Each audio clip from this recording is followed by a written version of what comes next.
ಮೊದಲಿಂದಲೂ ನನಗೆ ಕಷ್ಟವನ್ನಾಗಲಿ ಸುಖವನ್ನಾಗಲಿ ಎಂಜಾಯ್ ಮಾಡ್ತಕ್ಕಂಥ ಮನಸ್ಥಿತಿಯೇ ಇಲ್ಲ. ನನಗೆ ಓದಿನಲ್ಲಿ ಆಸಕ್ತಿ ಇರಲಿಲ್ಲ. ಇರಲಿಲ್ಲ. ಓದಿಗಿಂತಲೂ ಹೆಚ್ಚು ಓದಿನೇತರ ಚಟುವಟಿಕೆಗಳು ಅಂದರೆ ತುಂಬ ಇಷ್ಟ. ಸ್ನೇಹಿತೆಯ ಮನೆಗೆ ಪಾಠಕ್ಕೆ ಓದಕ್ಕೆ ಹೋಗ್ತಿದ್ದೆ. ಅಲ್ಲಿ ಅವರು ಆರ್ಕೆಸ್ಟ್ರಾ ಎಲ್ಲ ಮಾಡ್ತಿದ್ರು. ಅಲ್ಲಿಗೆ ಒಂದು ಹುಡುಗ ಬರ್ತಿದ್ದ, ನಮ್ಮ ಸಮುದಾಯದ ಹುಡುಗನೇ. ಆ ಹುಡುಗನ ಮೇಲೆ ಮನಸ್ಸಾಯಿತು, ಆತನಿಗೆ ನನ್ನ ಮೇಲೆ ಮನಸ್ಸಾಯಿತು. ಹೀಗಾಗಿ ನಾನು ಅವನ್ನೇ ಮದುವೆ ಮಾಡ್ಕೋಬೇಕು ಅಂತ ಹೇಳಿ ಮನೇಲಿ ಹಠ ಮಾಡಿದ್ದು. ನನ್ನ ತಾಯಿ ರೊಚ್ಚಿಗೆದ್ದು ಪ್ರತಿನಿತ್ಯ ನನ್ನನ್ನು ಸಲ್ಲದ ಗಂಡನ್ ಬಿಟ್ಟವಳು, ಅದು ಭಾಷೆನೇ ಬೇರೆ ಬಿಟ್ಟು ಎಲ್ಲ ಗ್ರಾಮ್ಯ ಸೊಂಟದ ಕೆಳಗಿನ ಭಾಷೆಗಳು. ನನಗೆ ಮೊದಲೇ ನೋವು, ಹಿಂಸೆ, ದುಃಖ, ಜೀವನ ಕಳ್ಕೊಂಡಿದ್ದು ಒಂದು ಕಡೆಗೆ ನಾನು ಅವರಂತೆಯೇ ಶುರು ಮಾಡಿಕೊಂಡು ಇಬ್ಬರಿಗೂ ಹಾವು ಮುಂಗ್ಸಿ ಥರ ಶುರು ಮಾಡೋದು. ಆಗ ನಮ್ಮ ಅಕ್ಕ ಬಂದು, ನೋಡವ ನಮಗೂ ಇಲ್ಲಿ ಜಾಗ ಇಲ್ದಾಗ ಮಾಡ್ಬಿಡ್ತಾರೆ ಕಡೆ, ಏನಾದರೂ ನೋಡು, ಹೆಂಗೆ ಮಾಡ್ತೀನಿ ಯೋಚನೆ ಮಾಡಿ. ಎಲ್ಲೂ ಹೋಗ್ಬೇಕು. ಥಿಯೇಟ್ರ್ ಎದುರುಗಡೆ ಒಂದು ಕಟ್ಟೆ ಮೇಲೆ ಕೂತು ಯೋಚನೆ ಮಾಡ್ತಾಯಿದ್ದೆ. ಕಣ್ಣಲ್ಲಿ ಧಾರಾಕಾರವಾಗಿ ನೀರು ಹೋಗ್ತಿದ್ವಿ ಬಸ್ಸಿಗೆ. ಅಲ್ಲೇ ತುಮಕೂರಲ್ಲಿ ಯಾವುದೋ ಹೋಟ್ಲು ಮುಂದೆ ಕೇಳಿ ತೊಗೊಂಡೆ. ಅದು ಯಾರು ಇಡ್ಲಿ ಕಿತ್ತು ದೋಸೆ ಒಂದಿಷ್ಟು ಕೊಟ್ಟರು, ತಿಂದೆ, ನೀರು ಕುಡಿದೆ, ಬಂದೆ. ಎಲ್ಲಿ ಹೋಗ್ಬೇಕು ಗೊತ್ತಿಲ್ಲ. ಸುಸೈಡ್ ಮಾಡ್ಕೊಂಡು ಹೊರಟ್ಕೊಂಡು ಸಾಕು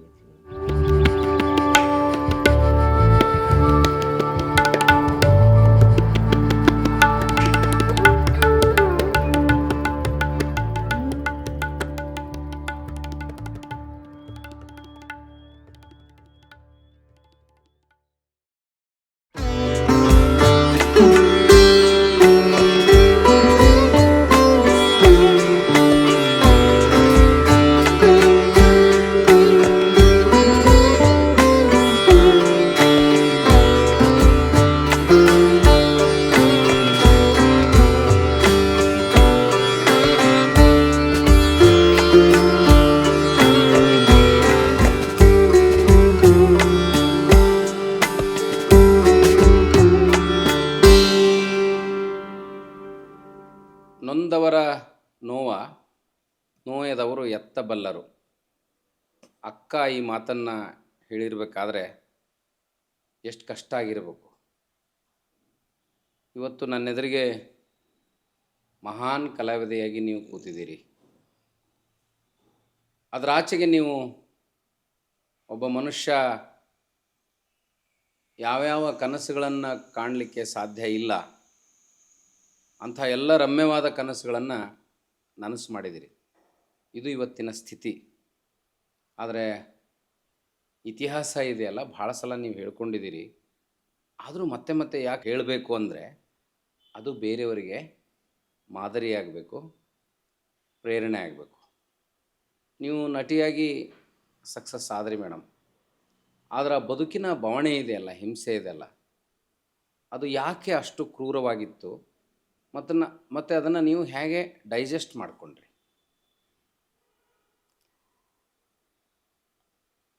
ಅದು ಬದುಕೇ ನಮಗೆ ಜೀರ್ಣಿಸ್ಕೊಳ್ಳುವಂಥ ಶಕ್ತಿಯನ್ನು ನಿರ್ಮಾಣ ಮಾಡಿಕೊಡ್ತಾ ಹೋಗುತ್ತೆ. ಹಾಗಾಗಿ ಬಂದಂತಹ ಸಮಸ್ಯೆಗಳೆಲ್ಲವನ್ನೂ ಕೂಡ ಮೊದಲಿನಿಂದಲೂ ಅದೊಂದು ಸಮಸ್ಯೆ ಅಂತ ನಾನು ಎದುರಿಸೋಕ್ಕೆ ಹೋಗಲಿಲ್ಲ. ನಡೆಯೋ ಹಾದಿಯಲ್ಲಿ ಬರ್ತಾನೆ ಹೋಗ್ತಾ ಇರತ್ತೆ, ಪರಿಹಾರಗಳು ಕೂಡ ಸಿಗ್ತಾನೆ ಹೋಗುತ್ತೆ. ಸೊ ಹಾಗಾಗಿ ಬಹಳ ತಲೆ ಕೆಡಿಸ್ಕೊತಿರ್ಲಿಲ್ಲ ನಾನು. ಆದರೂ ದಾರುಣವಾದ ಮಾನಸಿಕ ಹಿಂಸೆ ಮತ್ತು ಬಡತನ ಇದೆಯಲ್ಲ, ಅದನ್ನು ಯಾರು ತಾನೇ ಎಂಜಾಯ್ ಮಾಡಲಿಕ್ಕೆ ಸಾಧ್ಯ ಹೇಳ್ರಿ? ಮೊದಲನೇದಾಗಿ ಎಂಜಾಯ್ ಅಂತಕ್ಕಂಥ ಒಂದು ಪದವನ್ನು ನೀವು ಹೇಳಿದ್ರೆ, ಮೊದಲಿಂದಲೂ ನನಗೆ ಕಷ್ಟವನ್ನಾಗಲಿ ಸುಖವನ್ನಾಗಲಿ ಎಂಜಾಯ್ ಮಾಡ್ತಕ್ಕಂಥ ಮನಸ್ಥಿತಿಯೇ ಇಲ್ಲ. ಈಗಲೂ ಯಶಸ್ಸು ಕೀರ್ತಿ ಅಂತೆಲ್ಲ ಏನಂತಾರೆ, ಅದು ಕೂಡ ನನಗೆ ಸಂಭ್ರಮಿಸುವಂತಹ ಮನಸ್ಥಿತಿ ಇಲ್ಲ. ಬಹುಶಃ ಇದಕ್ಕೆ ಕಾರಣ ನೀವು ಹೇಳಿದ ಹಾಗೆ ಮೊದಲಿನಿಂದಲೂ ಕಷ್ಟಗಳಲ್ಲೇ ಬಂದದ್ರಿಂದ ಅದನ್ನು ಸುಖಿಸುವಂತಹ ಮನಸ್ಥಿತಿ ಇರಲಿಲ್ಲ ಅನ್ನೋ ಕಾರಣಕ್ಕೆ ಬಹುಶಃ ಈಗಲೂ ಸಹ ಅದಿಲ್ಲ ಅಂತ ನಾನು ಅಂದ್ಕೋತೀನಿ. ಏನು ಭಾವನೆಗಳು ಸುಟ್ಟು ಹೋದ್ವಾ? ಬಹುಶಃ ಹಾಗೆ ಆಗೋಯ್ತು. ಯಾಕಂದರೆ ನೀವು ಒಬ್ಬ ಕಲಾವಿದೆ, ಪ್ರತಿಯೊಂದನ್ನು ಅನುಭವಿಸ್ತೀರಿ, ಅನುಭವಿಸಿ ಅಭಿನಯಿಸ್ತೀರಿ. ಆ ಅನುಭವಿಸೋ ಹಂತ ಇದೆಯಲ್ಲ, ಅಷ್ಟು ದಾರುಣವಾಗಿ ಇದ್ದದ್ದನ್ನು ನೀವು, ಉದಾಹರಣೆಗೆ ನೀವು ಬಾಲ್ಯದಲ್ಲಿ ಯಾಕೆ ಅನಾಥೆ ಆದ್ರಿ? ಅಂಥ ಸಿಚುವೇಶನ್ ಏನು ಬಂತು? ಬಾಲ್ಯದಲ್ಲಿ ಅನಾಥೆಯಾಗಿದ್ದು ಹುಟ್ಟುತ್ತಿದ್ದಾಗೆ ಅನಾಥೆ ಆಗಿಬಿಟ್ಟೆ ನಾನು. ಹ್ಞೂ. ನಾನು ಹುಟ್ಟಿದ ಒಂದು 8 ತಿಂಗಳಿಗೆ ಅಮ್ಮ ತೀರ್ಕೊಳ್ತಾರೆ. ಅಮ್ಮ ಮತ್ತು ಅಪ್ಪ ಬೇರೆಯೇ ಆಗಿದ್ರು ಆ ಕಾಲಕ್ಕೆ. ಸೊ ಹಾಗಾಗಿ ತೀರ್ಕೊಂಡಾಗ ನನಗೆ ಆಸರೆ ಯಾರೂ ಇರಲಿಲ್ಲ. ಸೊ ಅಲ್ಲೇ ನಾನು ಅನಾಥೆ. ಹುಟ್ಟುತ್ತಿದ್ದಾಗೇ ಅನಾಥೆ. ಹ್ಞೂ. ಆ ನಂತರ ನನ್ನನ್ನು ಸಾಕಿದಂಥವ್ರು ನನ್ನ ತಾಯಿಯ ಆ, ಅಕ್ಕ. ಅಕ್ಕ ತಂಗಿ ಅಂತ. ಹ್ಞೂ. ಅಕ್ಕನೇ ಇರಬಹುದು, ಬಹುಶಃ ಕನ್ಫ್ಯೂಷನ್ ಇದೆ ನಾನು. ಅವರು ತಂದು ನನ್ನನ್ನು ಸಾಕಿದ್ದಾರೆ. ಗಂಡು ಮಕ್ಕಳಾದರೆ ಹೆಂಗೋ ಸಾಕ್ಬೋದು, ಹೆಣ್ಮಕ್ಳನ್ನು ಸಾಕೋದು ಒಡ್ಲಲ್ಲಿ ಕೆಂಡ ಕಟ್ಕೊಂಡು ಅನ್ನುವಂಥ ಭಾವನೆ ಇತ್ತು. ಅದನ್ನು ಅವ್ರು ಹೇಗೆ ಮ್ಯಾನೇಜ್ ಮಾಡಿದ್ರು, ನೀವು ಹೇಗೆ ಮ್ಯಾನೇಜ್ ಮಾಡಿದ್ರಿ? ನನ್ನ ತಾಯಿ ಗ್ರಾಮೀಣ ಮಹಿಳೆ ಆದ್ದರಿಂದ ಆಕೆಗೆ ಸುಮಾರು 7-8 ಮಕ್ಕಳು ಆಕೆಗೆ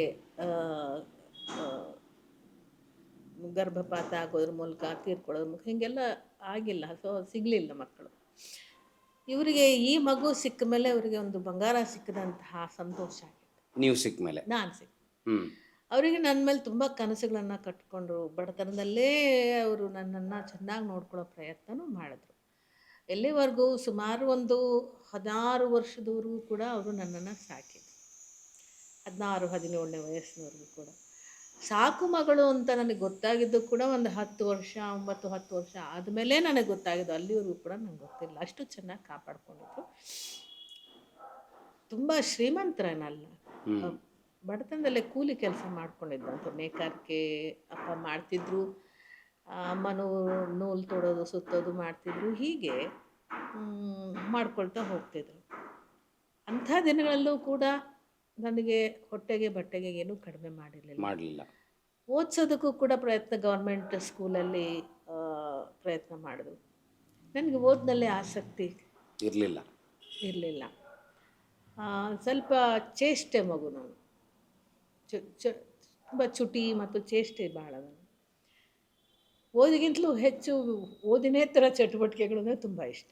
ಸೊ ಹಾಗಾಗಿ ಆ ಚಿಕ್ಕಂದಿನಲ್ಲೇ ನನಗೆ ಒಂದು ಸ್ವಲ್ಪ ಶಾಲೆಯಲ್ಲಿ ಹಾಡೋದು ಕುಣಿಯೋದು ಈ ಥರದ್ದೆಲ್ಲ ಭಾಳ ಮುಂದೆ ಇರ್ತಿದ್ದೆ ನಾನು. ಅಮ್ಮನಿಗೆ ಸೇರ್ತಿರ್ಲಿಲ್ಲ ಅದೆಲ್ಲ. ಮತ್ತು ಅವರು ನನ್ನ ಚೆನ್ನಾಗಿ ಓದಿಸಿ ಒಳ್ಳೆ ಮನೆ ಕೊಟ್ಟು ಮದುವೆ ಮಾಡಿ ಚೆನ್ನಾಗಿ ಅವಳ ಬದುಕನ್ನು ಕಟ್ಟಿಕೊಡ್ಬೇಕು ಅನ್ನೋ ಆಸೆ ಇತ್ತು. ಅವೆಲ್ಲದಕ್ಕೂ ಕೂಡ ತದನಂತರದಲ್ಲಿ ಅಡೆತಡೆಗಳೇ ಹೆಚ್ಚು ಬಂದವು. ಹಾಗಾಗಿ ಅವ್ರಿಗೂ ಕೂಡ ಮನಸ್ಸು ಒಡೆದು ಹೋಯಿತು. ಯಾವುದೇ ಒಂದು ಮಗುವಿನ ಮೇಲೆ ತುಂಬ ಒಂದು ನಂಬಿಕೆ ನಿರೀಕ್ಷೆ ಇಟ್ಕೊಂಡಾಗ ಅದು ಸಾಧ್ಯ ಆಗದೇ ಇದ್ದಾಗ, ಅವರು ಕನಸುಗಳನ್ನು ಕಟ್ಕೊಂಡಿರ್ತಾರೆ, ಸಾಧ್ಯ ಆಗದೇ ಇದ್ದಾಗ ಸಹಜವಾಗಿ ಅವರು ಕ್ರೋಧಕ್ಕೊಳಗಾಗ್ತಾರೆ. ಯಾಕೆ ಹಂಗೆ ಬಂತು ಸಿಚುವೇಶನ್ನು? ನಿಮ್ಮ ಕಲಾವಿದೆ ಆಗ್ಬೇಕನ್ನೋ ಕನಸು ಅವ್ರಿಗೆ ಇಷ್ಟ ಆಗಲಿಲ್ವೋ, ಅಥವಾ ನಿಮ್ಮ ವೈವಾಹಿಕ ಜೀವನ ಯಶಸ್ವಿ ಆಗಲಿಲ್ಲ ಅನ್ನೋದಕ್ಕೆ ಅಮ್ಮನಿಗೆ ನೋವಾಯಿತು? ಇಲ್ಲ, ನಾನು ಆಗ ಇನ್ನೂ ಕಲಾವಿದೆ ಆಗಿರಲಿಲ್ಲ. ನನ್ನ 16 ವಯಸ್ಸು PUC ಮುಗೀತಿದ್ದ ಹಾಗೆ ಆಗಿರಲಿಲ್ಲ. ಸಹವಾಸ ದೋಷವೂ ಇರ್ಬೋದು. ನನ್ನ ಸ್ನೇಹಿತೆಯ ಮನೆಗೆ ಪಾಠಕ್ಕೆ ಓದಕ್ಕೆ ಹೋಗ್ತಿದ್ದೆ. ಅಲ್ಲಿ ಅವರು ಆರ್ಕೆಸ್ಟ್ರಾ ಎಲ್ಲ ಮಾಡ್ತಿದ್ರು. ಅಲ್ಲಿಗೆ ಒಂದು ಹುಡುಗ ಬರ್ತಿದ್ದ, ನಮ್ಮ ಸಮುದಾಯದ ಹುಡುಗನೇ. ಸೊ ಅವರು ನನಗೆ ಈ ಹುಡುಗಿ ಒಬ್ಬಳೆ ಮಗಳು ಕಣೋ, ನೀನು ಮದುವೆ ಮಾಡ್ಕೊಳ್ಳೋ, ನೋಡು ಚೆನ್ನಾಗಿದ್ದಾನೆ ಕಣ, ಮದುವೆ ಹೀಗೆ ನಮ್ಮಲ್ಲಿ ಒಂದು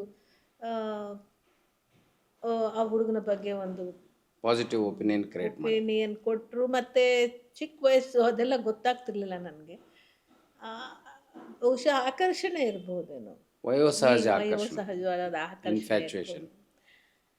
ಆ ಹುಡುಗನ ಮೇಲೆ ಮನಸ್ಸಾಯಿತು, ಆತನಿಗೆ ನನ್ನ ಮೇಲೆ ಮನಸ್ಸಾಯಿತು. ಹೀಗಾಗಿ ನಾನು ಅವನ್ನೇ ಮದುವೆ ಮಾಡ್ಕೋಬೇಕು ಅಂತ ಹೇಳಿ ಮನೇಲಿ ಹಠ ಮಾಡಿದ್ದು ಅಲ್ಲಿಂದಲೇ ಶುರುವಾಯಿತು ನನಗೆ. ನನ್ನ ತಾಯಿಗೆ ನನ್ನ ಬೇಸರ ಮಾಡ್ಕೊಳ್ಳೋ ಅಂಥ ನಿಟ್ಟಿನಲ್ಲಿ ಕುಟುಂಬದಲ್ಲಿ ಶುರುವಾಗಿದ್ದೆ ನನ್ನ 16ನೇ ವಯಸ್ಸು. ಅವನು ಬೇಜವಾಬ್ದಾರಿ ಇದಾನಂತ ಅನಿಸ್ತಾ ಅಮ್ಮನಿಗೆ? ಇಲ್ಲ, ಅವರಿಗೆ ಒಟ್ಟಾರೆ ನನ್ನ ಅವ್ರನ್ನ ಮೀರಿ ನಾನು ಆಯ್ಕೆ ಮಾಡಿಕೊಂಡು ಮದುವೆ ಮಾಡ್ಕೊಂಡು ಇಂಡಿಪೆಂಡೆಂಟ್ ಆಗಿ ಆಯ್ಕೆ ಇಂಡಿಪೆಂಡೆಂಟಾಗಿ ಮಾಡ್ಕೊಳ್ಳೋದು ಆಯ್ಕೆ ಇಷ್ಟ. ಮಾಡ್ಕೊಂಡಿದ್ದು ಅವ್ರಿಗೆ ಇಷ್ಟ ಆಗಲಿಲ್ಲ. ಅವರಿಗೆ ನನ್ನನ್ನು ಒಳ್ಳೆ ಡಾಕ್ಟ್ರಿಗೆ ಕೊಟ್ಟು ಮದುವೆ ಮಾಡಬೇಕು, ಒಳ್ಳೆ ಮನೆ ಕೊಡಬೇಕು ಅಂತಿತ್ತು. ಬಡವಳಾದರೂ ಕೂಡ ದೊಡ್ಡ ದೊಡ್ಡ ಕನಸುಗಳನ್ನೇ ಕಟ್ಕೊಂಡಿದ್ರು. ಆಗಲಿಲ್ಲ. ಅವ್ರು ಬೇಡ ಅಂತ ಭಾಳ ಭಾಳ ಭಾಳ ಪ್ರಯತ್ನ ಪಟ್ಟರು. ನಮ್ಮ ತಂದೆಯವರು ನನಗೆ ಭಾಳಷ್ಟು ಹೇಳಿದರು. ನಾನು ಹಠಕ್ಕೆ ಬಿದ್ದಿಲ್ಲ, ನಂಗೆ ಅದೇ ಹುಡುಗ ಬೇಕು ಅಂತ ಮದುವೆ ಮಾಡ್ಕೊಂಡು. ಅದು ಅವ್ರಿಗಷ್ಟು ಸಹ್ಯ ಆಗಲಿಲ್ಲ. ಅಲ್ಲಿಂದ ಆಚೆಗೆ ಮತ್ತೆ ಮದುವೆ ಮಾಡಿಕೊಟ್ಮೇಲೆ ಚೆನ್ನಾಗಿ ಅಲ್ಲೇ ಬದುಕಿ ಬಾಳಿದ್ದಿದ್ರೆ ಬಹುಶಃ ಸರಿ ಆಗ್ತಿತ್ತೇನೋ. ಹ್ಮ್. ಅಲ್ಲಿಯೂ ಸರಿ ಆಗಲಿಲ್ಲ. ಮತ್ತು ವಾಪಸ್ ಬರುವಂಥ ಪ್ರಮೇಯ ಒದಗಿ ಬಂದಿದ್ದಾಗಂತೂ ಇನ್ನೂ ಅವರು ಆಕ್ರೋಶಕ್ಕೆ ಒಳಗಾಗ್ಬಿಟ್ರು. ಮತ್ತು ಆಗಿನ ಕಾಲದಲ್ಲಿ ಸಮಾಜಕ್ಕೆ ಬಹಳ ದೊಡ್ಡ ಗೌರವ ಕೊಡ್ತಿದ್ರು. ಗಂಡನ ಬಿಟ್ಟೋಳು, ನಿನ್ನ ಮಗಳು ಗಂಡನ ಬಿಟ್ಟು ಮನೆಗೆ ಬಂದವಳೆ, ಅವಳಿಗೆ ಅವಶ್ಯ ಕೂಡ, ಈ ಥರ ಮಾತುಗಳೆಲ್ಲ ಆಗ ತುಂಬ ದೊಡ್ಡ ಮರ್ಯಾದೆ ಏಡಿನ ವಿಷಯಗಳು ಮತ್ತು ಮಾತುಗಳು. ಅವರಿಗೆ ಅದೆಲ್ಲ ಸಹನೆ ಆಗ್ತಿರಲಿಲ್ಲ. ಇದು ತುಂಬ ದೊಡ್ಡ ಅಪರಾಧ. ಆ ಮನುಷ್ಯನ ಅಷ್ಟು ಇಷ್ಟಪಟ್ಟು ಮದುವೆ ಆದ್ರಿ, ಮನಸ್ಸು ಕೊಟ್ರಿ, ಯಾಕೆ ಅವನು ದ್ರೋಹ ಮಾಡ್ದ?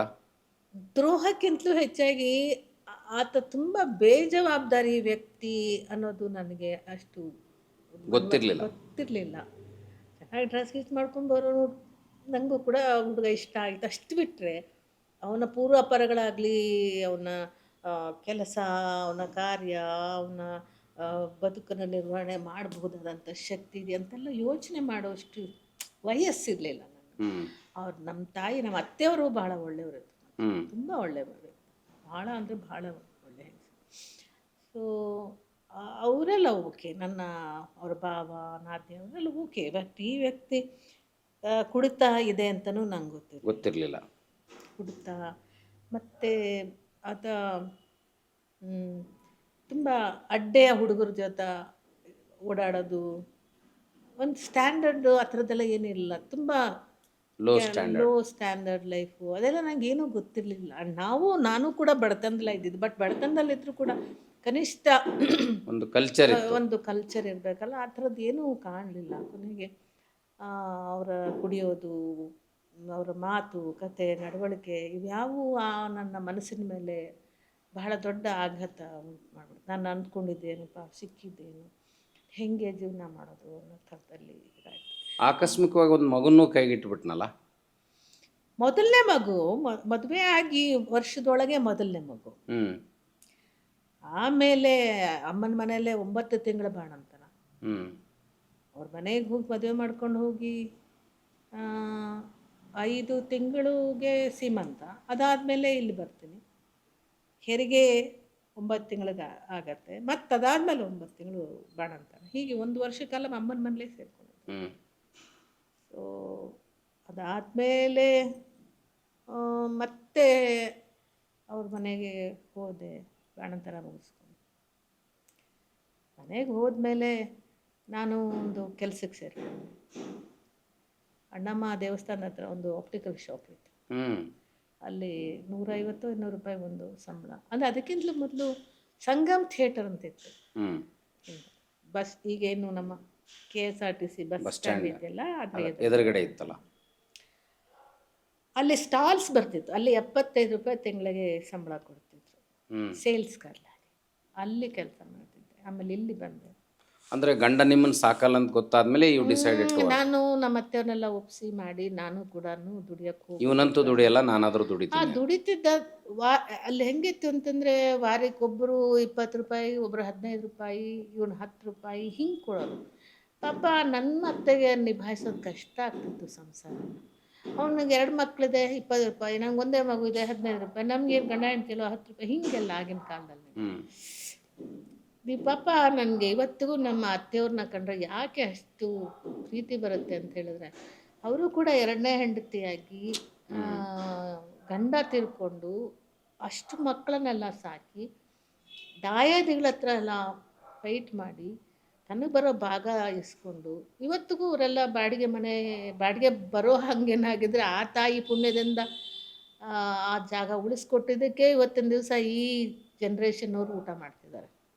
ಅಂದರೆ ಆಕೆ ಅಷ್ಟು ಈ ಮಿಲ್ಲಿಗೆ ಹಿಟ್ಟು ಮಾಡ್ಸೋಕ್ಕೆ ಹೋದರೆ ಅಲ್ಲಿ ಮೊದಲೆಲ್ಲ ಏನು ಗೊತ್ತಾ, ರಾಗಿ, ಗೋಧಿ, ಅಕ್ಕಿ, ಇನ್ನೊಂದು ಮತ್ತೊಂದು ಏನೆಲ್ಲ ಆದರೂ ಕೂಡ ಕೆಳಗೆ ಬೀಳೋ ಪುಡಿ ಎಲ್ಲ ಇರುತ್ತಲ್ಲ ಅದನ್ನ ಒಂದು ಡಬ್ಬದಲ್ಲಿ ತುಂಬಿಡ್ತಿದ್ರು ಅವರು ಹ್ಞೂ ಅಂಗಡಿಯವರು.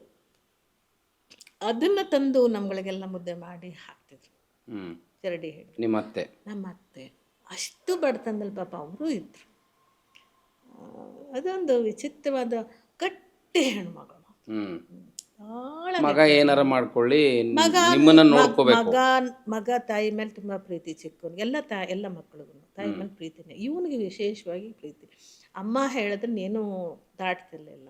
ಹಾಗಾಗಿನೇ ಅವ್ರು ಬದುಕಿರೋವರೆಗೂ ಕೂಡ ಎರಡನೇ ಮದುವೆ ಮಾಡ್ಕೊಳಕ್ಕೆ ಅವ್ರು ಬಿಡಲಿಲ್ಲ. ನಾವು ಬಿಡುಗಡೆ ಆಗಿದ್ದರೂ ಎರಡನೇ ಮದುವೆ ಮಾಡ್ಕೊಳಕ್ಕೆ ಅವ್ರು ಬಿಡಲಿಲ್ಲ. ಬಂಗಾರದಂಥ ಹುಡುಗಿಗೆ ಅನ್ಯಾಯ ಮಾಡ್ದಲ್ಲೋ, ನೀನು ಇನ್ನೊಂದು ಮದುವೆ ಮಾಡ್ಕೊಬಂದ್ರೆ ನಾನು ಹೆಣ ದಾಟ್ಕೊಂಡು ಹೋಗ್ಬೇಕು ಅಂತ ಹಿಂಗೆಲ್ಲ ಅವ್ರ ಬಿಡೋ ಲೆವೆಲ್ಗೆ ಯಾಕೆ ಹೋಯ್ತು ಮೇಡಮ್? ಹೆಂಗೋ ದುಡಿತಾ ಇದ್ರಿ, ಆಪ್ಟಿಕಲ್ನಲ್ಲಿ ಕೆಲಸ ಮಾಡಿದ್ರಿ, ರಸ್ತೆಯಲ್ಲಿ ಕೆಲಸ ಅದೇನಾಯ್ತು ಕೊನೆಗೆ ಅಲ್ಲೇ ಇದ್ದಾಗ ನನ್ನ ತಾಯಿ ಬಗ್ಗೆ ಕೇವಲವಾಗಿ ಮಾತಾಡುವಂಥದ್ದು, ಮತ್ತು ನನ್ನ ಹುಟ್ಟಿನ ಬಗ್ಗೆ ಮಾತಾಡುವಂಥದ್ದು, ಮತ್ತು ಈ ಮನೆಯವ್ರನ್ನ ಇದ್ದಂಥ ಆಸ್ತಿನ ಬರೆಸ್ಕೊ ಅಂತ ಹೇಳಿಬಿಟ್ಟು ಒತ್ತಡ ಹಾಕುವಂಥದ್ದು. ಆಮೇಲೆ ಬಲವಂತವಾಗಿ ನನಗಿಷ್ಟ ಇದೆಯೋ ಇಲ್ವೋ ಆತನ ದೃಶ್ಯನ ತಿರ್ಸ್ಬೇಕು. ಇದೆಲ್ಲ ಏನಾಗ್ತಾ ಹೋಯ್ತು ಅಂದರೆ 17-18 ವರ್ಷದ ಮಗು ಮೇಲೆ ಮೆಂಟಲಿ ತುಂಬ ಕಷ್ಟ ಆಯಿತು. ಪ್ರೆಷರ್. ಅದು ಇಲ್ಲಿ ತುಂಬ ಚಿಕ್ಕ ಸಂಸಾರದಲ್ಲಿ ಅದು ಚೊಕ್ಕವಾಗಿ ಯಾವುದೇ ನೋವಿಲ್ಲದೆ ಬೆಳೆದಿದ್ದು, ಅಲ್ಲಿ ಅತ್ತೆ ನೋವಿಲ್ಲದೆ ಹೋದರು. ಈತನ ನಡವಳಿಕೆಗಳು ಅಷ್ಟೊಂದು ಕಷ್ಟ ಆಯಿತು, ತುಂಬ ಕಷ್ಟ ಆಯಿತು. ಹಾಗೆ ಇದ್ದಕ್ಕಿದ್ದಾಗೆ ಒಂದು ದಿವಸ ನನ್ನ ತಾಯಿಗೆ ಹುಷಾರಿಲ್ದಂತಾದಾಗ ನಾನು ನನ್ನ ಫ್ರೆಂಡ್ ಇಲ್ಲೂ ಇದ್ದಾಳೆ ಪುಷ್ಪ, ಅವಳು ಬಂದು ಹಿಂಗೆ ಆಗಿದೆ ಕಣೆ, ಯಾರು ಬಿಸಿನೀರು ಕೊಡೋರು ಗೊತ್ತಿಲ್ಲ ಅಮ್ಮನಿಗೆ ನೋಡೆ ಅಂತ ಹೇಳಿದಾಗ ಕೇಳಿದೆ ನಾನು ಹೋಗಿ ಬರ್ತೀನಿ ಅಂತ. ಮನೆಯಿಂದ ಕಾಲು ಆಚೆ ಎತ್ತಿಟ್ರೆ ಮಚ್ಚಲ್ಲಿ ಕಾಲು ಕತ್ತರಿಸ್ಬಿಡ್ತೀನಿ. ಏನು ಮಹಾನ್ ಗಂಡಸು. ಆ ಥರನೇ ಆ ನೇಚರ್. ಆಮೇಲೆ ನಡೀತಿತ್ತು ಹಾಗೆ. ಒಂದು ದಿವಸ ನಾನು ಕೆಲ್ಸಕ್ಕೆ ಬಂದಮೇಲೆ ವಾಪಸ್ ಹೋಗಲಿಲ್ಲ ಅತ್ತೆ ಮನೆಗೆ, ಸೀದಾ ಇಲ್ಲಿ ಬಂದುಬಿಟ್ಟೆ ನಮ್ಮ ಅಮ್ಮನ ಮನೆಗೆ. ಅದು ಬಹಳ ದೊಡ್ಡ ಅಪರಾಧ ಆಯಿತು. ಮತ್ತೆ ಅಪರಾಧ ಅಲ್ಲ, ನಿಮ್ಗೆ ಅಷ್ಟು ಸಾಕಾಗಿ ಹೋಗಿತ್ತು, ರೋಸ್ ಹೋಗಿತ್ತು. ಜೊತೆನಲ್ಲಿ ರೋಸ್ ಹೋಗಿದ್ದ ಕಾರಣಕ್ಕೆ ಬರದೆ ಹೋದರು. ಅಪ್ಪ ಅಮ್ಮನ ಸಲುವಾಗಿ ಬಂದೆ. ಅವ್ರಿಗೆ ಟ್ರೀಟ್ ಮಾಡೋರು ಯಾರೂ ಇರಲಿಲ್ಲ, ಅವ್ರಿಗೆ ಶುಶ್ರೂಷೆ ಮಾಡೋಕ್ಕೆ. ಇಲ್ಲಿ ಬಂದು ಕೂತು ಅವರಿಗೆ ಅವರ ಕೇರ್ ತೊಗೊಂಡು ಒಂಚೂರು ಮಾಡಿದ್ಮೇಲೆ ಅಮ್ಮ ಅಲ್ಲಿ ಕರ್ಕೊಂಡು ಆಸ್ಮಾಟಕ್ಕಾಗಿತ್ತು ಅಮ್ಮನಿಗೆ. ಅಲ್ಲಿಂದ ಮನೆಗೆ ಕರ್ಕೊಂಡು ಬಂದರು. ಇಲ್ಲಿ ತಪ್ಪಾಗಿದೆ ಅಪ್ಪ, ಹೇಳ್ದೆ ಬಂದುಬಿಟ್ಟಿದ್ದಾಳೆ, ಸೇರಿಸ್ಕೊಳ್ಳಿ ಮನೆಗೆ ಅಂತೆಲ್ಲ ಕೇಳಿದ್ರು. ನಾನು ಆವಾಗ ಬಟ್ಟೆ ನೆನೆ ಹಾಕಿ ಬಂದಿದ್ದ ಬಟ್ಟೆ ಒಂದು ವಾರ ಆದರೂ ಯಾರೂ ಮುಟ್ಟಿರಲಿಲ್ಲ, ಆ ಬಕೆಟಲ್ಲಿ ಹಾಗೇ ಇತ್ತು. ನನ್ನ ಮಗಳನ್ನ ಅಲ್ಲೇ ಬಿಟ್ಟು ಬಂದಿದ್ದೆ. ನಾನು ಹೋಗೋ ಕಾಲಕ್ಕೆ ನನ್ನ ಮಗಳನ್ನ ಅಲ್ಲಿ ಚೇರಿಗೆ ಕಟ್ಟಿದ್ರು ಅಂದರೆ ಓಡಾಡತ್ತೆ ಅಂತ ಹೇಳ್ಬಿಟ್ಟು. ಅದು ಕಕ್ಕ ಮಾಡಿಕೊಂಡು ಹಿಂಗೆ ಬಾಯಲ್ಲೆಲ್ಲ ಇಟ್ಕೊಂಡು ಇದೆಲ್ಲ ಮಾಡಿ ಯಾರು ನೋಡ್ತಾ ಇಲ್ಲ. ನನ್ನ ಆದ್ನಿ ಪಾಪ ಏನೇ ಮಾಡಿದ್ರು ತಾಯಿ ಅಲ್ಲ. ಸೊ ಹಾಗಾಗಿ ತುಂಬ ಕಷ್ಟ ಆಗಿತ್ತಿತ್ತು. ಆಮೇಲೆ ಇವರು ಒಪ್ಪಲೇ ಇಲ್ಲ ನನ್ನ, ಯಾವ್ದು ಹೆಂಗೆ ಹೋದ್ಲ ಹಂಗೆ ಹೊರಟೋಗ್ಲಿ ಅಂತ. ಮಗಳ ಗತಿ ಏನು? ಮಗು ಅಲ್ಲೇ ಇತ್ತು. ಆಮೇಲೆ ನಮ್ಮಮ್ಮ ಕಾಲೆಲ್ಲ ಹಿಡ್ಕೊಳ್ಳೋಕೆಲ್ಲ ಹೋಗೆಲ್ಲ ಆಯಿತು. ಆಗ ನನಗನ್ನಿಸ್ತು ಇನ್ನಿದು ಪ್ರಯೋಜನ ಇಲ್ಲ, ಇಷ್ಟೆಲ್ಲ ಆದಮೇಲೆ ಏನು ಮಾಡಬಾರ್ದು, ಅಪರಾಧ ಏನಲ್ಲ. ನನ್ನ ತಾಯಿಗೆ ಮೈಗೆ ಹುಷಾರಿಲ್ಲ, ಸಹಜವಾಗಿ ಕಳಿಸ್ಕೊಡ್ಬೇಕು, ಆದರೆ ಕಳಿಸ್ಕೊಟ್ಟಿಲ್ಲ. ಹೋಗಿ ಬಂದಿದ್ದೇ ದೊಡ್ಡ ಅಪರಾಧ, ಅದನ್ನು ಕ್ಷಮಿಸೋದೇನು ದೊಡ್ಡ ವಿಷಯ ಅಲ್ಲ. ಅದು ನಮ್ಮ ತಾಯಿ ಕಾಲಿಗೆ ಬೀಳೋದು, ಕಣ್ಣಲ್ಲಿ ನೀರು ಹಾಕೋದನ್ನು ನಂಗೆ ತುಂಬ ಕಷ್ಟ ಅನ್ನಿಸ್ತು. ನಾನು ಹೇಳಿದೆ, ಬೇಡ ಅಮ್ಮ, ಹೊರಡೋಣ ನಡಿ, ವಾಪಸ್ ಹೋಗೋಣ ನಡಿ ಅಂದ್ಬಿಟ್ಟು ಹಸಿ ಬಟ್ಟೆ ಎಲ್ಲ ಹಾಗೆ ಎಲ್ಲ ಗಂಟು ಕಟ್ಕೊಂಡು ಮಗುನ ಕಂಕಳಕ್ಕೆ ಹಾಕ್ಕೊಂಡು ಅಮ್ಮನ ಕರ್ಕೊಂಡು ಸೀದಾ ಅಮ್ಮನ ಮನೆಗೆ ಬಂದೆ. ಅಮ್ಮನ ಮನೇಲಿ ಇದ್ದೆ. ಅದಾದಮೇಲೆ ಅಮ್ಮನಿಗೆ ಇಷ್ಟ ಆಗಲಿಲ್ಲ. ಅಂದರೆ ಅಲ್ಲಿ ಇರಬೇಕಿತ್ತು, ಬರಬಾರ್ದಿತ್ತು. ಗಂಡನ ಬಿಟ್ಟು ಬಂದುಬಿಟ್ಟೆ, ಅದೊಂದು ಅಪವಾದ ಹೊರೋದಿತ್ತಲ್ಲ, ಅದು ಕಷ್ಟ. ಅದನ್ನು ಡೈಜೆಸ್ಟ್ ಮಾಡ್ಕೊಳಕ್ಕೆ ಆಗಲಿಲ್ಲ. ಆಮೇಲೆ ಇವರೆಲ್ಲ ಪಂಚರು ಅಂತಿರಲ್ಲ ಸಮಾಜದಲ್ಲಿ, ಅವರೆಲ್ಲ ಬಂದು ಏನೋ ಆಗೋಯ್ತಮ್ಮ, ಹೊಂದಾಣಿಕೆ ಮಾಡ್ಕೊಳ್ಳಿ, ಜೀವನ ಮಾಡಿರಿ ಅಂತೆಲ್ಲ ಮತ್ತೆ ಅವ್ನು ಕರ್ಕೊಂಡು ಬಂದರು. ಅಷ್ಟೇ. ನಾನು ಹೇಳಿದೆ, ನೀವೆಲ್ಲ ಬಂದಿದ್ರಿ ಆಯಿತು. ನನಗೆ ಅವಾಗ ಮಾತಾಡೋ ಧೈರ್ಯ ಮೊದಲನೇ ಸರ್ತಿ ಬಂದಿದ್ದು ಜೀವನದಲ್ಲಿ. ಯಾರಿಗೂ ಹಾಗೆಲ್ಲ ನೀವೆಲ್ಲ ಬಂದಿದ್ರಿ ಮಾಡೋಣ, ಅವರೇನು ತಂದಾಕಲ್ಲ, ತಂದು ಹಾಕೋನಲ್ಲ, ಕಷ್ಟ ಆಗೋದು ಜೀವನ ಮಾಡೋಕ್ಕೆ. ಅವ್ನು ತಂದು ಹಾಕ್ಲಿಲ್ಲ ಅಂದರೆ ನೀವೇ ತಿಂಗಳಿಗೆ ಎಲ್ಲರೂ ಸೇರಿ ದುಡ್ಡು ಕೊಡ್ತೀನಿ, ನಾನು ಜೀವನ ನಡೆಸ್ತೀನಿ ಅಂದರೆ ಆಗಲಿ ಅದು. ಸರ್ಪಂಚರಿಗೆ ಕೇಳಿದ್ರಿ. ಮೊದಲನೇ ರೆಬೆಲ್ ಅದು ನಿಮ್ಮದು ಫಸ್ಟ್ ರೆಬೆಲ್, ಫಸ್ಟ್ ಮೊದಲನೇ ಬಂಡಾಯ. ಮೊದಲನೇ ಬಂಡಾಯ. ಅವರು ಗಾಬರಿ, ಏನು ಹುಡುಗಿ ಹಿಂಗೆ ಕೇಳ್ತಾಳಲ್ಲ, ಹಿಂಗೆ ಕೇಳ್ತಾಳಲ್ಲ, ರಾಜಿ ಮಾಡಕ್ಕೆ ಬಂದವ್ರು ಕೊಳಗೆ ಬಿದ್ಲಲ್ಲ. ಹ್ಞೂ ಅಂತೇಳಿ. ಆಮೇಲೆ ಅವರು ಬಲೆ ದುರಂಕಾರ ಹುಡುಗಿ ಹಂಗೆ ಹಿಂಗೆ ಅಂತ ಅಂದ್ಕೊಂಡ್ರು. ಏನು ಕತೆ, ನಮ್ಮ ಚಿಕ್ಕಪ್ಪನೂ ಬಂದಿದ್ರು ಅದರಲ್ಲೊಬ್ರು, ನಮ್ಮ ತಂದೆ ತಮ್ಮ ಹೋದರು, ಅದೇನು ಬಗೆಹರಿಲಿಲ್ಲ. ಆಮೇಲೆ ಒಂದು ದಿವಸ ನನ್ನ ಗಂಡನೇ ಬಂದು ಇಲ್ಲ ಅಮ್ಮ ಹಂಗಾಯ್ತು ಹಿಂಗಾಯ್ತು ತಪ್ಪಾಯಿತು, ಇದು ಮಾಡೋಣ, ಆಯ್ತಪ್ಪ ನಾನಂತೂ ಬರಲ್ಲ, ಬೇರೆ ಮನೆ ಮಾಡಿ ಇದ್ದು ಜೀವನ ಮಾಡೋಣ. ಆಗ ನಮ್ಮಮ್ಮ ಮಾಡಿಸಿದ ಒಂದೊಳ್ಳೆ ಚೈನ್ ಇತ್ತು, ಅದನ್ನು ಮಾರಿ ಒಂದು 10,000 ರೂಪಾಯಿ ಬಂದಿದ್ದನ್ನು ನಮ್ಮ ತಾಯಿ ಮನೆ ಎದುರುಗಡೆನೇ ಒಬ್ಬ ಶೇಟು ಮನೆ ಇತ್ತು, ಅಲ್ಲೊಂದು ರೂಮ್ ಕೊಟ್ಟರು. ಆಮೇಲೆ ಅಲ್ಲೂ ಅಷ್ಟೇ ಒಂದು 3-4 ವಾರ ಅಷ್ಟೇ ಚೆನ್ನಾಗಲ್ಲ, ಜಗಳಗಳು ಬರೋದು, ಊಟ ಮಾಡೋದು ಹೋಗೋದು ಮತ್ತೆ ಬರೋದು, ಏನೇನು ಹಂಗಂದ್ರು ಹಿಂಗಂದ್ರು ಇದಾಯಿತು. ಆಮೇಲೆ ಅದೇ ಸೇಮ್ ಒಂದು 20-15 10 ಕೊಟ್ಕೊಂಡು ಜೀವನ ಮಾಡೋದು, ಸಾಧ್ಯನೇ ಆಗ್ತಾರೆ. ಕೊನೆಗೆ ಒಂದು ದಿವಸ ಇಬ್ಬರು ದೊಡ್ಡ ಜಗಳ ಮತ್ತಾಯಿತು. ಇವು ಹೊರಟ ಸುಟ್ಗೆ ತೊಗೊಂಡು. ಆಮೇಲೆ ನಮ್ಮಮ್ಮ ಎದುರುಗಡೆ ಅಂಗಡಿ ಇಟ್ಟಿದ್ರು. ಅತ್ತೆ ನಾನು ಹೋಗಿ ಬರ್ತೀನಿ. ಯಾಕಪ್ಪ ಏನಾಯಿತು? ಇಲ್ಲ ಆಗಲ್ಲ ಹಿಂಗೆಲ್ಲ ಜೀವನ ಮಾಡೋಕ್ಕೆ ನಮ್ಗೆ, ಹಂಗೆ ಏನೇನು ಮಾತಾಡ. ಏನಾದ ಮಲ್ಲಪ್ಪ, ಆಗ ನಾನು ಮತ್ತೆ ಗರ್ಭ ಕಟ್ಟಿತ್ತು. ಮತ್ತೊಂದು ಪಾಪದ ಕೆಲಸ, ಮತ್ತೊಂದು ಗರ್ಭ ಕಟ್ಟಿತ್ತು. ಅಲ್ಲಪ್ಪ ಈಗ ಹೋಗ್ತೀನಿ ಅಂತ ಅಂತೀಯ, ಹೋಗೋದೇ ಆದರೆ ಮತ್ತೆ ಸಂಸಾರ ಯಾಕೆ ಕೊಡಬೇಕಾಗಿತ್ತು? ಬಸ್ರಿ ಹೆಂಗಪ್ಪ ನಿನಗೆ ಆಟನ ಜೀವನ ಅಂದರೆ, ಹಿಂಗೆ ಬರೋದು ಹಿಂಗೆ ಹೋಗೋದು ಅಂತೆಲ್ಲ ಕೇಳಿದ್ರೆ, ನೀವಿದ್ದೀರಲ್ಲ ಇಳಿಸ್ಕೊಳ್ಳಿ. ಇಳಿಸ್ಕೊಳ್ಳಿ ಅಂತ ಅವನ ಆಡೋದು ಬೆಳೆಸ್ಕೊಳ್ರಿ ಅಂತ ಅನ್ನಲಿಲ್ಲ ಅಂದು ಅದು ಲಾಸ್ಟ್. ಆಮೇಲೆ ಯಾವುದೇ ಕಾರಣಕ್ಕೂ ನಾನು ಅದನ್ನು ಸೇರಲಿಲ್ಲ. ನೋಡಿ, ಅಷ್ಟು ದುರಂತ ನಡೀತಲ್ಲ ಅಷ್ಟು ಸಣ್ಣ ವಯಸ್ಸಿಗೆ ಪ್ರಾಯದಲ್ಲಿ. ಕಲಾವಿದೆ ಆಗೋ ಕನಸು ಯಾಕೆ ಹುಟ್ಟಿತು ಮತ್ತು ಯಾಕೆ? ತದನಂತರ ಎಷ್ಟು ವರ್ಷ ನಂತರ ಅದು ಅವಲ್ಲಿ ಗರ್ಭ ಕಟ್ಟಿದ ಮೇಲೆ ಮತ್ತೆ ಮನೆ ಎಲ್ಲ ಖಾಲಿ ಮಾಡ್ಕೊಂಡು ಮತ್ತೆ ನಮ್ಮ ಮನೆಗೆ ವಾಪಸ್ ಎದುರುಗಡೆ ಮನೆಗೆ ಬಂದು ಅಲ್ಲಿ ನನ್ನ ತಾಯಿ ರೊಚ್ಚಿಗೆದ್ದು ಪ್ರತಿನಿತ್ಯ ನನ್ನನ್ನು ಸಲ್ಲದ ಗಂಡನ ಬಿಟ್ಟು ಅದು ಭಾಷೆನೇ ಬೇರೆ ಬಿಡಿ. ಎಲ್ಲ ಗ್ರಾಮ್ಯ ಸೊಂಟದ ಕೆಳಗಿನ ಭಾಷೆಗಳು. ನನಗೆ ಮೊದಲೇ ನೋವು, ಹಿಂಸೆ, ದುಃಖ, ಜೀವನ ಕಳ್ಕೊಂಡಿದ್ದು ಒಂದು ಕಡೆಗೆ ನಾನು ಅವರಂತೆಯೇ ಶುರು ಮಾಡಿಕೊಂಡು ಇಬ್ಬರಿಗೂ ಹಾವು ಮುಂಗ್ಸಿ ಥರ ಶುರುವಾಗೋಯ್ತು. ಅದರ ಮಧ್ಯೆನೇ ನಾನು ಇಲ್ಲಿ ಏನಾದ್ರು ದುಡ್ಡು ತಿನ್ನಬೇಕು ಅಂಥೇಳಿ ಪಕ್ಕದ ಮನೆಯವರು ಮೀನಾ ಮಾಡ್ತಿದ್ರು. ಅವರು ಈಗ ಎಲ್ಲಿದ್ದಾರೆ ಗೊತ್ತಿಲ್ಲ, ಪಾಪ ಒಳ್ಳೆ ಜೀವಗಳು. ಅವರು ನನಗೆ 5 ರೂಪಾಯಿ ಸಾಲ ಕೊಟ್ಟಿದ್ದರಲ್ಲಿ ನಾನು ತಂದು ಅಕ್ಕಿ ಅದೆಲ್ಲ ತಂದು ಹೊರಗಡೆ ಬಚ್ಚಲ ಮೇಲೆ 3 ಕಲ್ಲಿಟ್ಟು ಇಡ್ಲಿ ಮಾಡಿ ಏರಿಯಾದಲ್ಲಿ ಮಾರಿಕೊಂಡು ಜೀವನ ಮಾಡೋ ಪ್ರಯತ್ನ ಮಾಡಿ, ಅದರಲ್ಲಿ ಒಂದಿಷ್ಟು 1 ರೂಪಾಯಿ 2 ರೂಪಾಯಿ ಕೂಡಿಟ್ಟು ಮಡಿಕೆನಲ್ಲಿ ಹೀಗೆಲ್ಲ ಮಾಡ್ತಿದ್ದೆ. ಕುಡಿಕೆ ಅಂತಿರಲ್ಲ, ದಿವಸ ಅಂತೂ ಮರಿ ದೊಡ್ಡ ಜಗಳ ಆಗೋಯ್ತು ತಾಯಿಗೂ ಮಗಳಿಗೂ. ಇರ್ಕೂಡ್ದು ನನ್ನ ಮನೇಲಿ ಇರ್ಕೂಡ್ದು, ಒಂದು ನಿಮಿಷ ನಮ್ಮಲ್ಲಿ ಇರ್ಕೊಡು. ಹೆಂಗೆ ಯಾವನ್ನ ಮದುವೆ ಮಾಡ್ಕೊಂಡು ಹೊರಟಿದ್ದ ಅವನಿಂದ ಹೋಗ್ತಾರು. ಹೋಗ್ಬಿಟ್ಟು ಅವ್ನು ಹೋಗ್ಬಿಟ್ನಲ್ಲ, ಎಲ್ಲಿ ಹೋಗ್ಬೇಕು? ನೀವು ಹೋಗು, ಎಲ್ಲಿ ಹೋಗ್ತೀವಿ ಹೋಗು, ಗಂಡನ ಮನೆಗೆ ಹೋಗ್ತೀಯೋ ಇನ್ನೊಂದು ಕಡೆ ಹೋಗ್ತೀಯೋ, ಹೋಗ್ತಾರು. ನನಗೆ ಬೇಡ, ನಮ್ಮ ಮನೇಲಂತೂ ಇರಬೇಡ, ಸಾಕಾಯ್ತು ಜನ ಅನ್ನೋದು ಅನ್ಸ್ಕೊಂಡು ನನಗೆ ಎಲ್ಲ ಏನೇನೋ ಈಗ ನೆನಪಿಲ್ಲ ನನಗೆ. ಆಯ್ತು, ಅದೊಂದು ಕಾಲ, ಕೆಟ್ಟ ಕಾಲ. ಆಗ ನಾನು ಕುಡಿಕೆ ಹೊಡೆದೆ, ಅದರಲ್ಲಿ ಒಂದು 25-30 ರೂಪಾಯಿ ಎಷ್ಟೋ ಇತ್ತು, ತಗೊಂಡೆ. ನನಗೆ ಗೊತ್ತಿದ್ದು ಒಂದೇ, ನಮ್ಮ ಅಮ್ಮನ ರೇವಮ್ಮವರ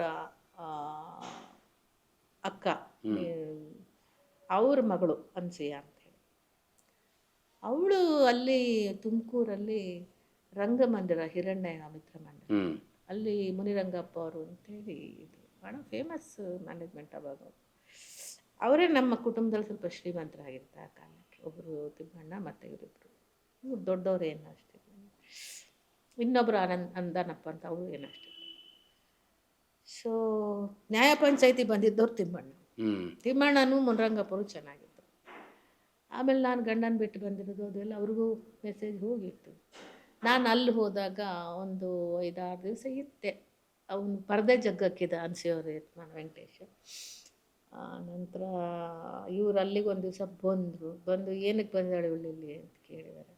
ಇಲ್ಲ ಏನೋ ಗಲಾಟೆ ಮಾಡ್ಕೊಂಡು ಇಲ್ಲಿ ಇಟ್ಕೊಳ್ಳೋಂಗಿಲ್ಲ ಅವಳು, ಹ್ಮ್ ಇಟ್ಕೋಬಾರ್ದು, ಅವಳನ್ನ ನೀವು ಇಟ್ಕೊಳ್ಳೋದ್ರೆ ನಿಮ್ಮನ್ನು ಕೆಲಸದಿಂದ ತೆಗಿತೀನಿ ಅಂದ್ರು. ಹ್ಮ್ ಆಗ ನಮ್ಮ ಅಕ್ಕ ಬಂದು, ನೋಡವ್ವ ನಮಗೂ ಇಲ್ಲಿ ಜಾಗ ಇಲ್ದಂಗೆ ಮಾಡಿಬಿಡ್ತಾರೆ ಕಣೆ, ಏನಾದರೂ ನೋಡು ಹೆಂಗೆ ಮಾಡ್ತೀನಿ ಯೋಚನೆ ಮಾಡಿ. ಎಲ್ಲೂ ಹೋಗ್ಬೇಕು ನಾನು ಹ್ಮ್ ಥಿಯೇಟ್ರ್ ಎದುರುಗಡೆ ಒಂದು ಕಟ್ಟೆ ಮೇಲೆ ಕೂತು ಯೋಚನೆ ಮಾಡ್ತಾಯಿದ್ದೆ. ಕಣ್ಣಲ್ಲಿ ಧಾರಾಕಾರವಾಗಿ ನೀರು ಹೋಗ್ತದೆ, ಹಸಿವು. ಅಲ್ಲೇ ತುಮಕೂರಲ್ಲಿ ಯಾವುದೋ ಹೋಟೆಲ್ ಮುಂದೆ ಕೇಳಿ ತೊಗೊಂಡೆ, ಅದು ಯಾರು ಇಡ್ಲಿ ಕಿತ್ತೋದು ದೋಸೆ ಒಂದಿಷ್ಟು ಕೊಟ್ಟರು, ತಿಂದೆ, ನೀರು ಕುಡಿದೆ, ಬಂದೆ. ಎಲ್ಲಿ ಹೋಗ್ಬೇಕು ಗೊತ್ತಿಲ್ಲ, ಸುಸೈಡ್ ಮಾಡ್ಕೊಂಬಿಟ್ಟು ಹೊರಟ್ಬಿಡೋಣ, ಸಾಕು ಈ ಜೀವನ. ಬಟ್ ಹೊಟ್ಟೆಲ್ ಮಗು ಇತ್ತು, ಮಗು ಅವಾಗ 2 ತಿಂಗಳು. ಮತ್ತೆ ಹೊರಗಡೆ ಮಗಳಿದ್ಲು, ಮನೆಯಲ್ಲಿ ಮಗಳಿದ್ಲು, ಅಮ್ಮನ ಮನೇಲಿ ಬಿಟ್ಟಿದ್ರಿ? ಮನೇಲಿ ಬಿಟ್ಟು ಬಂದುಬಿಟ್ಟಿದ್ದೆ.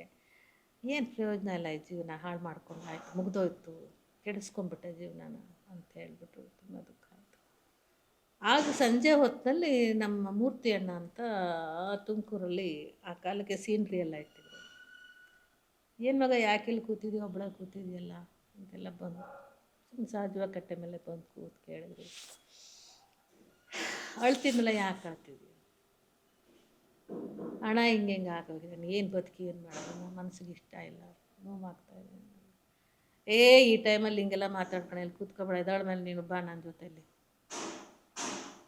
ಎಲ್ಲಿಗೆ ನಾಟಕ ಐತೆ ಬಾ, ನಾ ಅಲ್ಲಿ ಕರ್ಕೊಂಡು ಹೋಗ್ತೀನಿ ಬಾ, ನೀನು ಈಗ ಸದ್ಯಕ್ಕೆ ಈ ಜಾಗ ಬಿಟ್ಬಿಡು, ಸಾಯ ಈಚೆ ಮಾತಾಡ್ಬಿಡು, ಜಾಗ ಬಿಟ್ಬಿಡು ಇಲ್ಲಿಂದ ಅಂತ ಕರ್ಕೊಂಡು ಹೋದ್ರು. ಮಧುಗಿರಿನಲ್ಲಿ ಅವತ್ತು ನಾಟಕ, ಬಯಲು ರಂಗಮಂದಿರದಲ್ಲಿ. ಅಲ್ಲಿ ಸೀನ್ರಿ ಎಲ್ಲ ಹಾಕಿದ್ರು, ನಾಟಕವೂ ಆಯಿತು. ಮಧ್ಯರಾತ್ರಿ 2-3 ಗಂಟೆ ನಾಟಕ ಮುಗೀತು. ಸೀನ್ರಿ ಎಲ್ಲ ಸುತ್ತಿಟ್ರು, ಎಲ್ಲ ಗಂಡು ಹುಡುಗರು. ನಾನು ಎಲ್ಲಿ ಮಲ್ಕೋಬೇಕು ಗೊತ್ತಿಲ್ಲ, ಭಯ, ಯಾರು ಏನಾರು ಮಾಡೋರು, ಹೆಂಗಪ್ಪ ಕಣ್ಣು ಬಿಳಿ ಬಿಟ್ಕೊಂಡು ಇಡೀ ರಾತ್ರಿ ಬೆಳಗಿನ ಜಾವದವ್ರಿಗೆ ಹಾಗೆ ಕೂತಿದ್ದೆ. ಮತ್ತೆ ಹೊರಡಬೇಕು ಲಾರಿಲಿ ತುಂಬ್ಕೊಂಡು ಅನ್ನೋವಾಗ ಪುರವೂರದ ಹತ್ರ ಒಂದು ಹಳ್ಳಿ, ಪಕ್ಕದಲ್ಲಿ ಪುರವೂರದ ಹತ್ರ, ಆ ಹಳ್ಳಿಯವರು ಮೂರ್ತಿ ಅಣ್ಣನ ನೋಡೋಕೆ ಬಂದಿದ್ರು. ಮೂರ್ತಿ ಅಣ್ಣವ್ರಿಗೆ, ನೋಡಪ್ಪ ತುಮಕೂರಿಗೆ ಬರ್ತೀವಿ, ಒಂದು ಆರ್ಟಿಸ್ಟ್ನ ಬುಕ್ ಮಾಡಿಕೊಡು ರುಕ್ಮಿಣಿ ಪಾರ್ಟ್ಗೆ. ಇವರು ಯೋಚನೆ ಮಾಡಿದ್ರು, ಈ ಹೊಸ ಆರ್ಟಿಸ್ಟ್ನ ಇಲ್ಲೇ ಇದೇ ಹುಡುಗಿನ ತಯಾರು ಮಾಡಿರಿ, ಅಲ್ಲಿವರೆಗೆ ಏನು ಹುಡ್ಕೊಂಬರ್ತೀರ, ಪಾರ್ಟ್ ಮಾಡ್ತಾಳೆ, ಏನವ ನೀನು ಪಾರ್ಟ್ ಮಾಡ್ತೀಯಲ್ಲ. ಅಣ್ಣ ಪಾರ್ಟ್ ಹೆಂಗೆ ಗೊತ್ತಿಲ್ಲ ಅಣ್ಣ, ಪಾರ್ಟ್ ಮಾಡೋದು ಹೆಂಗಣ ಏನು ಇಲ್ಲ, ಅವರೆಲ್ಲ ಹೇಳ್ಕೊಡ್ತಾರೆ, ನೀನು ನನಗೇನು ಯಾರೋ ಒಬ್ರು ಕರ್ಕೊಂಡಾಗ ಅನ್ನ ಹಾಕಿದ್ರೆ ಸಾಕು, ಆಸೆ ಕೊಟ್ಟರೆ ಸಾಕು, ಆ ಸ್ಥಿತಿಲಿದ್ದೆ. ಭಯ ಅಣ್ಣ, ಹೆಂಗಣ್ಣ ನೀವಣ್ಣ, ನಾನು ಬರ್ತೀನಿ, ನಾಳೆ ನಾಡದಲ್ಲಿ ಬಂದುಬಿಡ್ತೀನಿ, ನೀನು ಹೋಗಿ ಕಲಿತಾ ಇರು. ಅವ್ರು ಬರಲೇ ಇಲ್ಲ 1 ತಿಂಗಳವರೆಗೂ, ನಾಟಕದ ದಿವಸದವ್ರು ಕಳಿಸಿದ್ದಾಯ್ತು ಅವ್ರು. ಆಮೇಲೆ ಅಲ್ಲಿ ಹೋದಾಗ ಒಬ್ಬ ಲಿಂಗಾಯತರು ಮನೆಯಲ್ಲಿ ಜಗಲಿ ಮೇಲೆ ಒಂದು ಕಂಬಳಿ ಚಾಪೆ ಕೊಟ್ಟು, ಅಡಿಕೆ ಪಟ್ಟೆ ಕೊಟ್ಟು, ದಿನ ಪ್ರಾಕ್ಟೀಸಿಗೆ ಕಳಿಸೋರು, ಮನೆಯಲ್ಲೆಲ್ಲ ಊಟ ಗೀಟ ಮಾಡಿಸೋರು. ಅಲ್ಲಿ ಕೃಷ್ಣ ರುಕ್ಮಿಣಿ ಏನೋ ಒಂದು ಪೌರಾಣಿಕ ನಾಟಕ, ಫಸ್ಟ್ ರುಕ್ಮಿಣಿ ಪಾಠ, ಹೀಗೆ ರಂಗಭೂಮಿಗೆ ಎಂಟ್ರಾಗಿತ್ತು. ಅಲ್ಲ, ಇವತ್ತಿನ ನಿಮ್ಮ ಸ್ಥಿತಿ ನೋಡಿದ್ರೆ ದೊಡ್ಡ ಕಲಾವಿದೆ ಆದ್ರಿ, ಶಾಸಕರಾದ್ರಿ, ಮಂತ್ರಿ ಆದ್ರಿ, ಇಷ್ಟು ಕಷ್ಟದ ಜೀವನವನ್ನು ನೀವು ಸಮರ್ಥವಾಗಿ ಎದುರಿಸದೆ ಹೋಗಿದ್ರೆ ಬೀದಿ ಹಣ ಆಗ್ತಿದ್ರಿ. ಉಮಾಶ್ರೀ ಅವ್ರ ಬದುಕು ಯಾಕೆ ಇವತ್ತು ಭಾಳ ರೆಲೆವೆಂಟು ಮತ್ತು ಮಹತ್ವದ್ದಂದರೆ, ಇಂಥ ಕಷ್ಟಗಳನ್ನು ಬೇಕಾದಷ್ಟು ಜನ ಇವತ್ತಿಗೂ ಅನುಭವಿಸ್ತಾ ಇದ್ದಾರೆ ಈ ದೇಶದ ಸ್ಥಿತಿಯಲ್ಲಿ. ಸೊ ನೀವು ಕಲಾವಿದೆ ಆದ್ರಲ್ಲ, ನಿಮ್ಮೊಳಗಿರುವ ಪ್ರತಿಭೆ ಇದೆ ಅಂತ ಅನಿಸಿತ್ತೋ, ಆ ದಾರುಣ ಸ್ಥಿತಿ ನಿಮ್ಮನ್ನು ಕಲಾವಿದೆಯನ್ನಾಗಿ ಮಾಡ್ತು? ನನ್ನಲ್ಲಿ ಇದ್ದಿರಬಹುದೇನೋ, ಯಾಕಂದರೆ ಸಣ್ಣ ಹುಡುಗಿಲಿ ಒಂಚೂರು ಡ್ಯಾನ್ಸ್ ಗಿನ್ಸ್ ಮಾಡೋದು, ಶಾಲೆಯಲ್ಲಿ ಪಾತ್ರ ಮಾಡೋದು, ಆ ಥರದ್ದೆಲ್ಲ ಆ್ಯಕ್ಟಿವ್ ಆಗಿ ಇತ್ತಿರಬಹುದೇನೋ ಒಳಗೆ. ಆದರೆ ಸಿಕ್ಕಂಥ ಅವಕಾಶಗಳನ್ನೆಲ್ಲ, ಆ ಸ್ಥಿತಿ ಅನಿವಾರ್ಯವಾಗಿ ಅದನ್ನೆಲ್ಲ ಒಪ್ಕೊಂಡು ಕಲಿಯೋಕ್ಕೆ ನನ್ನನ್ನು ದೂಡ್ತಾ ಇತ್ತು. ಸೊ ಹಾಗಾಗಿ ನಾನು ಕಲಿತಾ ಹೋದೆ. ಅಲ್ಲಿ ರುಕ್ಮಿಣಿ ಪಾತ್ರ 1 ತಿಂಗಳು ಮಾಡಿದಾಗ ಅಲ್ಲೂ ಜಗಳ, ಪಾತ್ರಧಾರಿ ಜೊತೆಯಲ್ಲಿ. ಗೆಜ್ಜೆ ಪೂಜೆ ಮಾಡ್ಬೇಕಾದ್ರೆ ಅಲ್ಲೆಲ್ಲ ಗೌರಿಬಿದನೂರು ಆ ಕಡೆಗೆಲ್ಲ, ಹಿಂದೂಪುರ ಆ ಕಡೆ ಎಲ್ಲ ತೆಲುಗು ಆರ್ಟಿಸ್ಟ್ಗಳು ಬರ್ತಿದ್ರು ಅವಾಗ.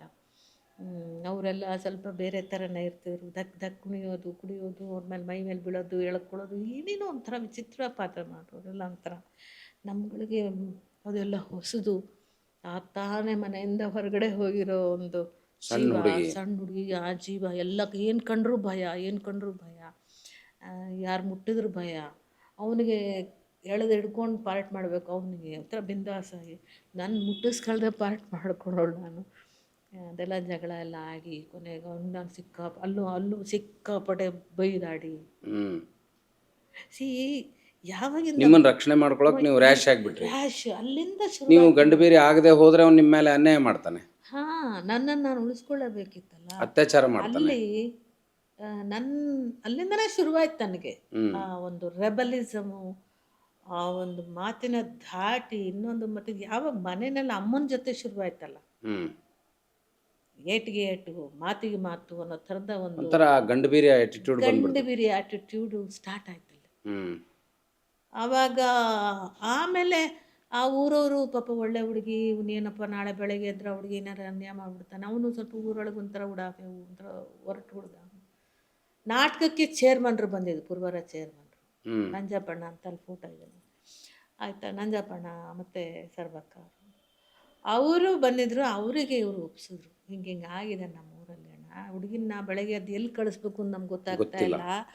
ಈಗಾಗಲೇ ಅವಳು ಬರೋಗ್ಲೇ 2 ತಿಂಗಳು, ಈಗಾಗಲೇ 3 ತಿಂಗಳು ತುಂಬಿತು ಬಸ್ರಿ, ಏನು ಮಾಡಬೇಕು ಅಂತ ಗೊತ್ತಾಗ್ತದೆ. ಸಂಭಾವಿತರು, ಸಂಸ್ಕಾರವಂತ ಕುಟುಂಬದವರು. ಆಯ್ತಪ್ಪ ನಮ್ಮೂರಿಗೆ ಕರ್ಕೊಬನ್ನಿ, ನಾವು ದೇವದಾಸಿ ನಾಟಕ ಮಾಡ್ತಿದ್ದೀವಿ, ಅಲ್ಲೇ ಒಂದಷ್ಟು ದಿವಸ ಇಟ್ಕೊಂಡು ಪಾರ್ಟ್ಗಿಟ್ ಕಲಿಸಲ್ಲ ನೋಡೋಣ ಅಂತ ಹೋದು. ಅಲ್ಲಿಂದ ಎಲ್ಲಿಗೆ ಬಂದ್ರಿ? ಪುರವರೆಗೆ ಬಂದು ಗಂಗಾಧರಪ್ಪ ಅವ್ರ ಮನೇಲಿದ್ದು ಅಲ್ಲಿ ನಾಟಕ ಮಣಿಮಂಜರಿ ಪಾತ್ರ ಕಲಿಸೋದು. ನನ್ನ ಹತ್ರ ಮೇಕಪ್ ಇಲ್ಲ, ಡ್ರೆಸ್ ಇಲ್ಲ, ಹೇರ್ ಡ್ರೆಸ್ ಇಲ್ಲ, ಒಡವೆ ಇಲ್ಲ. ಊರವರೇ ಒಂದು ಸೀರೆ ಬಿಡಿಸಿ ಜಾಕೆಟ್ ಕೊಟ್ಟು ಹಾಕಿ ಪಾತ್ರ ಮಾಡಿಸಿದ್ರು. ಅದ್ಭುತ ಪಾತ್ರ ಮಾಡಿದೆ. ಮೇಡಮ್, ಒಂದು ಪ್ರಶ್ನೆ ಈ ಸಮಯದಲ್ಲಿ, ಈ ಥರ ಬಡತನ ಮತ್ತು ರಂಗಭೂಮಿ ಕಲಾವಿದೆಯರು ಅನಿವಾರ್ಯವಾಗಿ ತಮ್ಮ ಚಾರಿತ್ರ್ಯವನ್ನು ಒತ್ತೆ ಇಟ್ಟು ಬದುಕಿನಲ್ಲಿ ಕಾಂಪ್ರಮೈಸ್ ಆಗ್ತಾರೆ. ನಿಮಗೆ ಆ ಕ್ಷಣದಲ್ಲೂ ಕೂಡ ನಿಮ್ಮ ಚಾರಿತ್ರ್ಯವನ್ನು ಉಳಿಸ್ಕೋಬೇಕು ಅಂತ ಅನಿಸ್ಲಿಕ್ಕೆ ಏನು ಬಲವಾದ ಕಾರಣ ಆಯಿತು? ಸುಮ್ಮನೆ ಕಾಂಪ್ರಮೈಸ್ ಆಗ್ತಾ ಹೋಗ್ಬೋದಾಗಿತ್ತಲ್ಲ. ನನಗೆ ಗೊತ್ತಿಲ್ಲ, ಮೊದಲನೇ ಸಲ ಏನು ಆತ್ಮಹತ್ಯೆ ಅಂತ ಅಂದ್ಕೊಂಡೆ. ಅದಾದಮೇಲೆ ನನಗೆ ಗೊತ್ತಿಲ್ಲದ್ರೇ ಆ ಧೈರ್ಯ, ಮತ್ತು ಗಂಡಸರ ನನ್ನ ಮದುವೆ ಆಗಿರೋಳು, ನನಗೆ ಮಗು ಇದೆ, ನನ್ನ ಮತ್ತು ಹೊಟ್ಟೆಲಿ ಒಂದಿದೆ, ನಾನು ಹಾಗೆಲ್ಲ ಮಾಡಬಾರ್ದು, ಈ ಥರದ್ದೆಲ್ಲ ಇರ್ತಿತ್ತು. ಒಳ್ಳೆತನ, ಆ ಥರ ಕೆಟ್ಟ ದಾರಿಯಲ್ಲಿ ಹೋಗಬಾರ್ದು ಅನ್ನೋ ಥರದಲ್ಲಿ ಇತ್ತು. ಹೋಗಲಿಲ್ಲ. ಅದು ನಾಟಕ ಮುಗಿದ್ಮೇಲೆ ಮತ್ತೆ ನಂಜಪ್ಪಣ್ಣವ್ರು ಅವ್ರ ತೋಟದಲ್ಲಿ ತೊಗೊಂಡೋಗಿ ಇಟ್ಕೊಂಡು, ಅವ್ರು ಒಳ್ಳೆಯವರಿದ್ರು ಅಂತ ಚೆನ್ನಾಗಾಯ್ತು. ಒಳ್ಳೆಯವರಿದ್ರು ಒಂದಿದ್ದಕ್ಕೆ ನನಗೆ ಅವರಿಂದ ಕಾಪಾಡೋದಕ್ಕೆ ರಕ್ಷಣೆ ಸಿಕ್ತು. ಆಮೇಲೆ ಅಲ್ಲಿ 1-2 ತಿಂಗಳಾಯಿತು, 5 ತಿಂಗಳು 6 ತಿಂಗಳು ಇಟ್ಕೊಂಡ್ರು ಅವ್ರ ಮನೇಲಿ. ತುಂಬ ಒಳ್ಳೆ ಜನ ಮಾತ್ರ. ಅಲ್ಲಿ ಅಣ್ಣ ಮಲಗಿದ್ರೆ ಕೇಳೋದು, ಎಲ್ಲಿಂದ ನಿಮ್ಮ ಮನೆಯಲ್ಲಿ, ನಿಮ್ಮ ಅಪ್ಪ ಅವ್ರು ಯಾರು, ಏನು. ಅಲ್ಲೇ ವಿಲ್ಸನ್ ಗಾರ್ಡನ್ ಹತ್ರ ನಮ್ಮ ಮನೆ ಅಣ್ಣ, ಅಲ್ಲಿ ಡೆಂಟಲ್ ಹಾಸ್ಪಿಟ್ಲ್ ಐತಲ್ಲ ಅದು ಹಿಂದೆಗಡೆ, ಅದು ಇದು ಅಂತ ಹೇಳಕ್ಕೆ ಶುರು ಮಾಡಿ, ಅಷ್ಟ್ರ ಮೇಲೆ ಅವರೊಂದು ವಿಳಾಸ ತಯಾರು ಮಾಡಿಕೊಂಡು ನಮ್ಮ ಅಪ್ಪ ಅಮ್ಮನ ಲೆಟ್ರ್ ಬರೆದು ಅವ್ರನ್ನ ಕರೆಸ್ಕೊಂಡಿದ್ದೆ ಹುಡುಗಿ. ನಾನು ಇವರಿಂದ ಪರ್ಮಿಷನ್ ತೊಗೊಂಡು ನನ್ನ ಮಗನ ನೋಡೋಂಗಾಗಿದೆ, ನಾವು ಹೋಗಿ ಬರ್ತೀನಿ ಅಂತ ದುಡ್ಡು ಇಸ್ಕೊಂಡು ನಾನು ಬೆಂಗಳೂರು ಬಂದಿದ್ದೀನಿ. ಇಲ್ಲಿ ನಮ್ಮ ಅಪ್ಪ ಅಮ್ಮ ಇಲ್ಲ, ಅವ್ರು ನಿಮ್ಮನ್ನು ನೋಡೋಕೆ ಅಲ್ಲಿ ಹೋಗಿದ್ದಾರೆ. ಅಲ್ಲಿಂದ ನಾನು ಮತ್ತೆ ವಾಪಸ್ ಇಲ್ಲಿ ಬಂದಾಗ ಗಂಗಾಧರಪ್ಪ ಅವ್ರ ಮನೇಲಿ ಕೂರಿಸಿ ನ್ಯಾಯ ಪಂಚಾಯತಿ ಮಾಡಿ, ಆ ಹುಡುಗಿಗಂತೂ ಸಣ್ಣ ಮಗ, ಅದು ನೀವು ಹಂಗೆಲ್ಲ ಮಾಡಬಾರ್ದು, ತಂದೆ ತಾಯಿ ಆಸರೆ ಆಗಬೇಕು, ನೀವು ಆಸರೆ ಆಗದೆ ಹೋದರೆ ಬೀದಿ ನಾಯಿಗಳು ಬಿಡಲ್ಲ, ತಪ್ಪಾಗುತ್ತೆ ನೀವು ಮಾಡೋದು. ತಪ್ಪು ಮಾಡಿದಾಳೆ ಅಂತ ನಿಮ್ಗೆ ಅನಿಸಿದೆ, ಸರಿ ಆಯ್ತು, ತಪ್ಪು ಆಗಿದ್ದು ಆಗೋಯ್ತು, ನೀವೇ ಆಸರೆ ಕೊಡದೇ ಇದ್ರೆ ಯಾರು ಕೊಡ್ತಾರೆ ಅಂತೇನೋ ಅವ್ರು ಮೊದಲೇ ಪಂಚಾಯತಿ ಚೇರ್ಮನ್ರು ಒಳ್ಳೆ ಬುದ್ಧಿ ಹೇಳಿ ಕಳಿಸ್ಕೊಟ್ರು. ಅಲ್ಲ ಬೆಂಗಳೂರಿಗೆ ಬಂದಮೇಲೂ 1-2 ಸಲ ಮಧುಗಿರಿ ಅಲ್ಲಿ ನಾಟಕ ಕರೆಸ್ಕೊಂಡಿದ್ರು. ಅದಾದಮೇಲೆ ನಮ್ಮಮ್ಮ ನಾಟಕ ಮಾಡಬಾರ್ದು ಹಂಗೆ ಹಿಂಗೆ ಅಂತ ಶುರು ಮಾಡಿದ್ರು. ಯಾಕೆ ಅಮ್ಮಗೆ ನಾಟಕ ಮಾಡಬಾರ್ದು? ಗೌರವಸ್ಥ ಕೆಲಸ ಅಲ್ಲ, ನಮ್ಮಂಥವ್ರಿಗಲ್ಲ, ಮರ್ಯಾದಸ್ಥರಿಗಲ್ಲ, ಯಾಕೆ ಬೇಕು ನಮಗೆ ನಾಟಕ ಮಾಡೋದು? ಅಂದರೆ ಹೆಣ್ಣನ್ನು ದುರುಪಯೋಗ ಮಾಡ್ಕೊಳ್ತಾರೆ ಕಲಾವಿದರನ್ನ ಅನ್ನುವಂಥ ಸುದ್ದಿ ಇತ್ತಲ್ಲ ಅವಾಗ. ಅದು ಇಷ್ಟ ಇರಲಿಲ್ಲ ಅವ್ರಿಗೆ. ಆಮೇಲೆ ನಾನು ಯೋಚನೆ ಮಾಡಿದೆ, ಇದು ಯಾಕೋ ಇದು ಸರಿ ಹೋಗಲ್ಲಪ್ಪ, ಇನ್ನು ಎಷ್ಟು ದಿವಸ ಅಂತ ನಮ್ಮ ಅಮ್ಮನಿಗೆ ಸವಾ ಸೇರು ಅಂತ ನಿಂತು ಮತ್ತೆ ಜಗಾಡ್ತಾ ಕೂರೋದು. ಈಗಾಗಲೇ ಹೊರಗಡೆ ಹೋಗಿ ಬಂದಿದ್ದೀನಿ, ಇನ್ನು ಮತ್ತೆ ಹೋದರೆ ಯಾರು ನಮ್ಗೆ ಆಸರೆ ಆಗ್ತಾರೆ ಅಂದ್ಬಿಟ್ಟು ನಮ್ಮಮ್ಮ ಏನು ಹೇಳಿದ್ರು ಕೇಳೋಕೆ ಶುರು ಮಾಡಿದ್ರು. ಆವಾಗ ಒಂದು ಸ್ವಲ್ಪ ಅವರು ನನ್ನ ಆಸರೆ ಕೊಟ್ಟರು, ಆದರೂ ಸ್ವಲ್ಪ ನಿರ್ಲಕ್ಷ್ಯನೇ. ಥರ. ಬೈತಾ ಇದ್ರು. ಬೈಯೋದೋ ಬೈಗಳಾದಂತೂ ಕೇಳಬಾರ್ದು ಬಿಡಿ. ಚಿಕ್ಕ ಹುಡುಗಿಲೂ ಅಷ್ಟೇ, ಒಂಥರ ಸಾಕೋ ವಿಧಾನನೇ ಹಾರ್ಶು. ಅಲ್ಲ ಪಾಪ ಅವರು ದುರುದ್ದೇಶ ಅಲ್ಲ, ಪ್ರೀತಿ ಇತ್ತು. ಮೊದ್ಲಿಂದ ಸ್ವಲ್ಪ ಹೆಣ್ಮಗಳನ್ನ ಆ ರೀತಿ ಬೈದ್ ಸರಿದಾರಿಗೆ ಮೊದ್ಲಿಂದ ತರಬೇಕು ನೋಡಿ, ಅಂತ. ನಮ್ಮ ಗ್ರಾಮೀಣ ಮಹಿಳೆಯರು, ನಮ್ಮ ಹಿಂದಿನ ತಲೆಮಾರಿನವ್ರಿಗೆಲ್ಲ ಮರ್ಯಾದೆ, ಮಾನ ಮರ್ಯಾದೆ, ಇನ್ನೊಂದು ಕೆಲಸ ಕಲಿಸೋದು, ಇನ್ನೊಂದು ಮತ್ತೊಂದು ಅಂದ್ರೆ ಮೊದಲು ಪೊಯ್ಗಿಡಗಳು ಹೊಡ್ತಾಗಳ ಅದೇ ಇದ್ದಿದ್ದು. ಈಗ ತಾನೇ ತುಂಬ ಸ್ಮೂತ್ ಹ್ಯಾಂಡ್ಲಿಂಗ್ ಮಕ್ಕಳನ್ನ ಈಗ ಯಾರು ಈಗ ಯಾರು ಮಾಡೋಣ. ಆಗೆಲ್ಲ ಸರಿ ಬಿಡ್ತಾ ಇದ್ರು ನಮ್ಮ ನನಗೆ. ಇಲ್ಲಿ ಬೆಂಗಳೂರಿಗೆ ಬಂದ್ರಿ, ಆಮೇಲೆ ನಿಮಗೆ ಹೊಟ್ಟೆಪಾಡಿಗೆ ರಂಗಭೂಮಿ ಮತ್ತೆ ಗೊತ್ತಾಗಿತ್ತು. ಹೆರಿಗೆ ಆಯಿತು. ಹೆರಿಗೆ ಆದಮೇಲೆ ಗಂಡು ಮಗು ಆಯಿತು. ಗಂಡು ಮಗ ಆದಮೇಲೆ ಮತ್ತೆ ಮನೆಯಲ್ಲಿ ಬಾಣಂತನ ಅಂತಾಯಿತು. ಒಂದು ವಾರ 15 ದಿವಸ ಬಾಣಂತನ ಅಷ್ಟೇ. ಆಮೇಲೆ ಎಲ್ಲ ಮನೆ ಕೆಲಸ ಮಾಡ್ಕೊಂಡು ಹಾಗೆ ಇದ್ದೆ. ಆಮೇಲೆ ಒಂದು teachers training, nursery teachers training ಮಾಡ್ಕೋಬೇಕು ಅಂತ ಮನಸ್ಸಾಯಿತು. ಅದು ನಮ್ಮ ಅಮ್ಮನಿಗೆ ಹೇಳಿ ಒಪ್ಪಿಸ್ದೆ. ಅಮ್ಮ, ಮನೆ ಕೆಲಸ ಎಲ್ಲ ಮಾಡಿಟ್ಟು ಹೋಗ್ತೀನಮ್ಮ, ಯಾವುದು ನಿನ್ನ ಮೇಲೆ ಹೊರೆ ಬಿಡಲ್ಲ, ಎಲ್ಲ ನಾನೇ ನೋಡ್ಕೋತೀನಿ ಅಂತೆಲ್ಲ ಒಪ್ಪಿಸಿ ಟ್ರೈನಿಂಗ್ ಸೇರಿಕೊಂಡೆ. ಇಲ್ಲಿ Tata silk Jayanagar Visvesvaraya training centre ಹತ್ರದಲ್ಲೇ ಇತ್ತು. ಅಲ್ಲಿ ಹೋಗ್ತಿದ್ದೆ. ದಿನ ಕೆಲಸ ಮಾಡಿಟ್ಟು ಮಗುನ ಎತ್ಕೊಂಡು ಹಾಲು ಬಾಟ್ಲಿ ತೊಗೊಂಡು ಪುಸ್ತಕಗಳೆಲ್ಲ ತೊಗೊಂಡ್ಬಿಟ್ಟು ಇಲ್ಲಿ ನಡ್ಕೊಂಡು ಬರೀವಿ. ಸೌತ್ ಎಂಡ್ ಇದು ಮಾಧವನ್ ಪಾರ್ಕ್ ಒಳಗಡೆಯಿಂದ ಸಿದ್ದಾಪುರದಿಂದ ನಡ್ಕೊಂಡು ಹಿಂಗೆ ಹೋಗಿವೆ. ಆವಾಗ ಅಲ್ಲಿ ಒಬ್ಬಳು ಮಾದೇವಿ ಅಂತ ಫ್ರೆಂಡು ಸಿಕ್ಕಿತ್ತು ನಂಗೆ ಶಾಲೆಯಲ್ಲಿ. ಅವಳು ಪರಿಚಯ ಆಗಿ ಚಾಮರಾಜಪೇಟೆಯಲ್ಲಿ ಅವ್ರ ಮನೆ. ಆಗೊಮ್ಮೆ ಈಗೊಮ್ಮೆ ಅವಳ ಜೊತೆಲಿ ಹೋಗೋದು ಬರೋದು ಆಗ್ತಿತ್ತು. ಆ ಚಾಮರಾಜಪೇಟೆಯಿಂದ ಮತ್ತು ನಮ್ಮ ಮನೆ ಕಡೆಗೆ ನಡ್ಕೊಂಡು ಬರೀ ನಡಿಗೆನೆ, ಬಸ್ ಚಾರ್ಜ್ ಎಲ್ಲ ಎಲ್ಲಿದೆ. ಬರ್ಬೇಕಾದ್ರೆ ಅಲ್ಲಿ ಮಕ್ಕಳ ಕೂಟದಲ್ಲಿ ನಾಟಕ ಪ್ರಾಕ್ಟೀಸ್ ಮಾಡ್ತಿದ್ರು. ಆಗ ಅಲ್ಲಿ ಮಾಡಿದ್ದು ಚಟ ಇತ್ತಲ್ಲ. ಮೂರ್ತಿ ಅವ್ರದ್ದಿತ್ತ ಮಕ್ಕಳ ಕೂಟದ್ದು? ಮಕ್ಕಳ ಕೂಟದ ಮೂರ್ತಿ ಅಲ್ಲ, ಏನು ಮೂರ್ತಿ ಅವರಲ್ಲ, ಶಿವ ಶಂಕರ್ ಅಂತಲೋ ಏನೊಬ್ರು ಡೈರೆಕ್ಟರ್, ಎನ್ ಜಿ ಎಫ್ ಅಲ್ಲ, ಮೈಕು ಅವರಿಗೆ ಕೇಳಿಕೊಂಡೆ ನಾನು, ಸರ್ ನಾನು ಪಾಠ ಮಾಡ್ತೀನಿ ಅಂತ. ಅವ್ರ ಮೇಲಿಂದ ಕೆಳಗೆ ನಾನು ನೋಡಿಬಿಟ್ಟು ಆ ಹರಿದೋದು ಬಟ್ಟೆ ತಟ್ಟದಲ್ಲೇ ಒಂದು ಯಾವುದೋ ವಯರ್ ಬಿಟ್ಟು ಹಿಡ್ಕೊಂಡು ಮಗುನ ಹಿಡ್ಕೊಂಡು ಹೋಗಿದ್ದೆ. ಅವ್ರಿಗೆ ಯಾರು ಕೊಡ್ತಾರೆ? ಆಯ್ತಾಯ್ತು ಹೇಳ, ನುಗ್ಕೊಡ್ದು ಹೇಳಿ ಕಳಿಸ್ತೀನಿ, ಹೋಗಿ ಅಂತ ಕಳಿಸ್ತೀನಿ.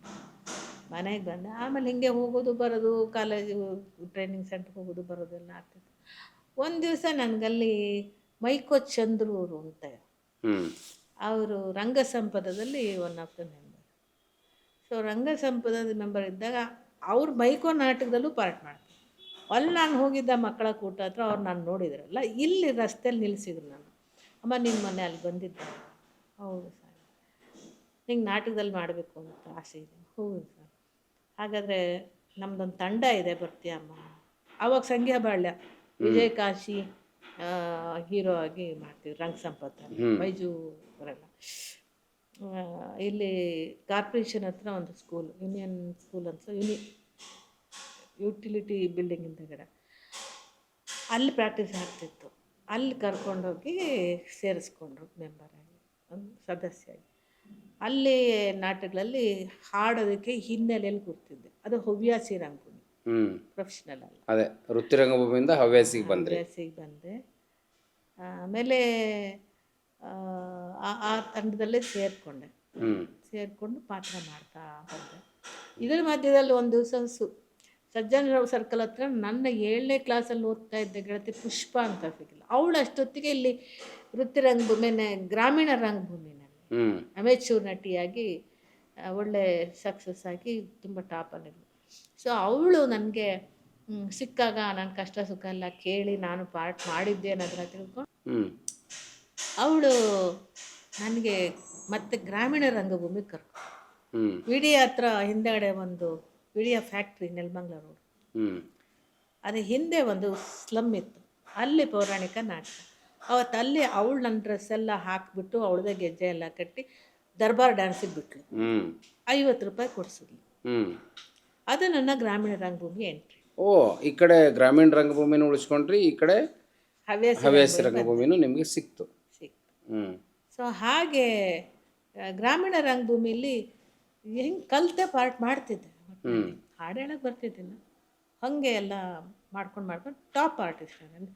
ತುಂಬ ಹಾಟ್ ಕೇಕ್ ಥರ ಎಲ್ಲ ಕಡೆಗೂ ಬುಕ್ ಆಗ್ತಾಯಿದ್ದೆ. ಧೈರ್ಯ ಬಂತು, ದುಡ್ಡು ಸಿಗೋಕ್ಕೆ ಶುರುವಾಯಿತು. ಆಮೇಲೆ ಇಲ್ಲಿ ಹವ್ಯಾಸಿ ರಂಗಭೂಮಿಲಿ ರಂಗ ಸಂಪದಲ್ಲಿ ಕೆಲಸ ಮಾಡ್ತಿದ್ದೆ. ಕೈಗಾರಿಕಾ ರಂಗಭೂಮಿಗಳ ಕೆಲಸ ಮಾಡೋಕ್ಕೆ ಶುರುವಾದೆ. ಹೀಗೆ ಹಂಸಲೇಖ ಅವರ ನಾಟಕಗಳಲ್ಲೂ ಕೆಲಸ ಮಾಡೋಕ್ಕೆ ಶುರು ಮಾಡಿದೆ. ರಂಗಭೂಮಿನ ಹವ್ಯಾಸಿ ರಂಗಭೂಮಿನಲ್ಲಿ ನಮ್ಮ ರಂಗ ಸಂಪದಲ್ಲೂ ಪಾತ್ರಗಳು ಸಿಗ್ತಾ ಹೋಯಿತು. ಗುಲಾಮರ ಸ್ವಾತಂತ್ರ್ಯ ಯಾತ್ರೆ, ಸಾಕ್ಷಿ ಕಲ್ಲು ಮೇನ್ ರೋಲು, ಹರಕೆ ಕುರಿ ಮೇನ್ ರೋಲು, ಹೀಗೆ ಎಲ್ಲ ಸಿಗ್ತಾ ಹೋಯಿತು. ಆಮೇಲೆ ಒಡಲಾಳ ನಾಟಕದ ಮೇನ್ ರೋಲ್ ಸಿಕ್ತು. ಇದರ ಮಧ್ಯದಲ್ಲಿ ಪ್ರಮೀಳಾ ಜೋಶಿ ಪರಿಚಯ ಆದರು. ಅವ್ರು ಒಂದು ದಿವಸ ಶೂಟಿಂಗ್ ಕರ್ಕೊಂಡು ಹೋದ್ರು. ಸಿನಿಮಾಗೆ ಅವ್ರ ಜೊತೆಲಿ ಹೋಗೋಕೆ ಒಂದು ದಿವಸ ಕರ್ಕೊಂಡು ಹೋದ್ರು. ಅಲ್ಲಿ ಮ್ಯಾನೇಜರು ಬಣ್ಣ ಹಚ್ಚಿಸ್ಬಿಟ್ಟು ಒಂದು ಪಾತ್ರ ನಿಲ್ಲಿಸಿದ್ರು. ಡ್ಯಾನ್ಸ್ ಸೆಟ್ಟಲ್ಲಿ ಪಟ್ಟಣಕ್ಕೆ ಬಂದ ಪತ್ನಿಯರು. ಅದಕ್ಕೆ ಮುಂಚೆ ಚಿಕ್ಕವಳಿದ್ದಾಗ ಸ್ಕೂಲಲ್ಲಿದ್ದಾಗ ಅಪ್ಪ ಅಮ್ಮನ ಜೊತೆ ದೇವರ ಮಕ್ಕಳಲ್ಲಿ ಒಂದು ಜೂನಿಯರ್ ಆರ್ಟಿಸ್ಟಾಗಿ ಕೆಲಸ ಮಾಡಿದ್ದೆ.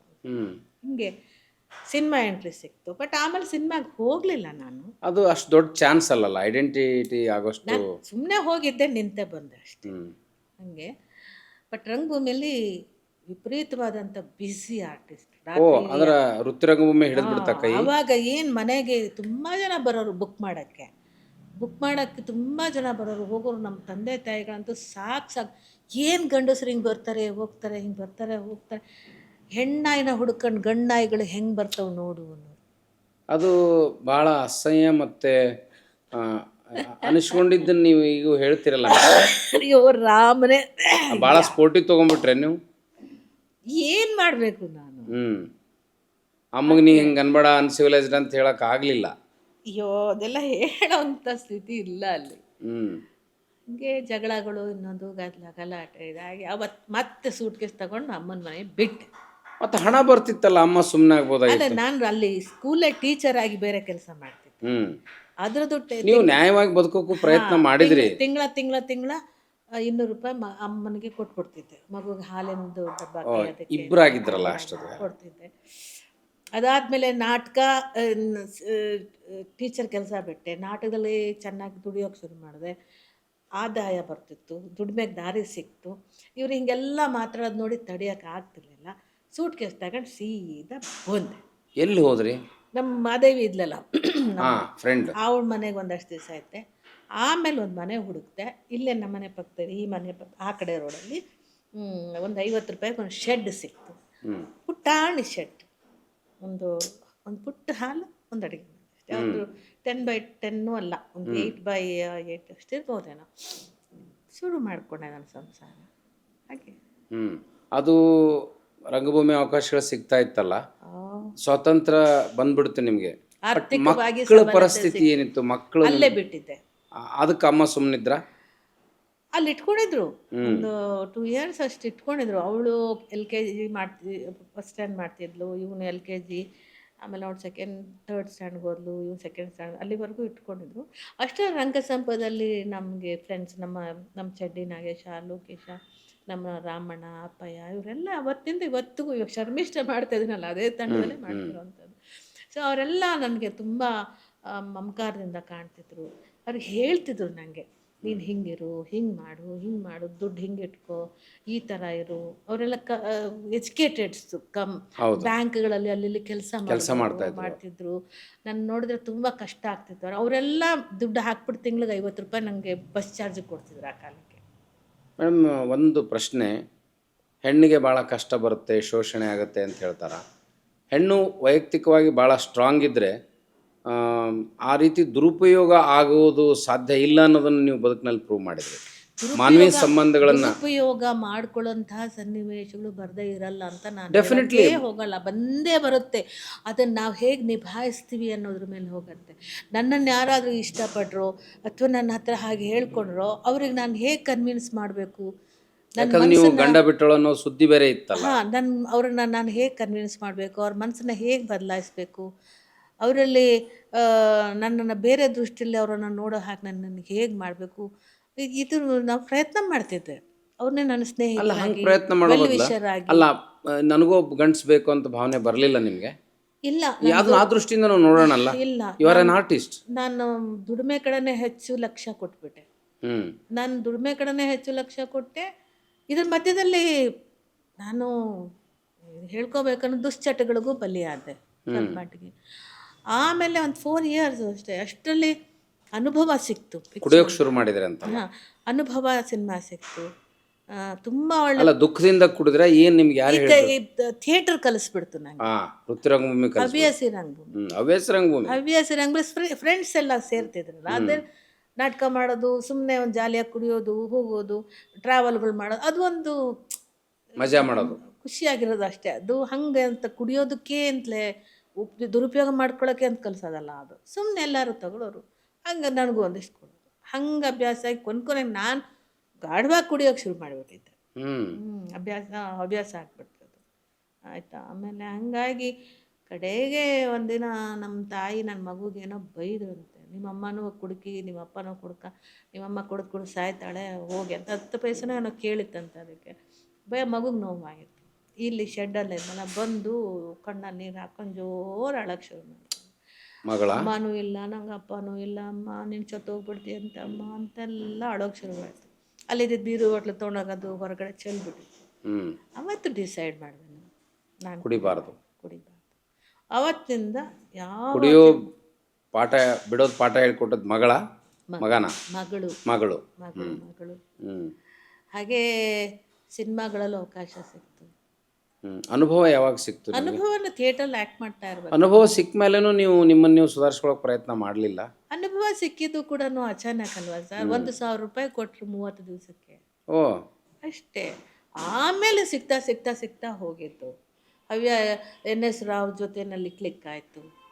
ಆಮೇಲೆ ಕೆಲವು ಪಾತ್ರಗಳು ಈ ಎಲ್ಲ ಸೆಡೆಸಿವ್ ರೋಲ್ಸು, ನೆಗೆಟಿವ್ ರೋಲ್ಸು, ನಂಗೆ ಒಟ್ಟಲ್ಲಿ ದುಡ್ಡು ಕೊಡ್ತಾರೆ, ಅವಕಾಶ ಸಿಗ್ತಾ ಇದೆ, ಯಾವ ರೋಲ್ ಆದರೆ ನನಗೇನು ದುಡಿಯೋಕ್ಕೊಂದು ಅವಕಾಶ ಅಲ್ಲ, ಇಲ್ಲ ಬಂದಿದ್ದೆಲ್ಲ ಮಾಡೋಕ್ಕೆ. ಬಟ್ ಅನುಭವದಲ್ಲಿ ನೀವು ಅಭಿನಯಕ್ಕಿಂತಲೂ ಎಕ್ಸ್ಪೋಸ್ ಆಗಿ ಕ್ಲಿಕ್ ಆದರೆ ಸೆಡೆಸಿವ್ ರೋಲ್ಗೆ ನಿಮ್ಗೆ ಏನು ಬೇಸರ ಆಗಲಿಲ್ಲ?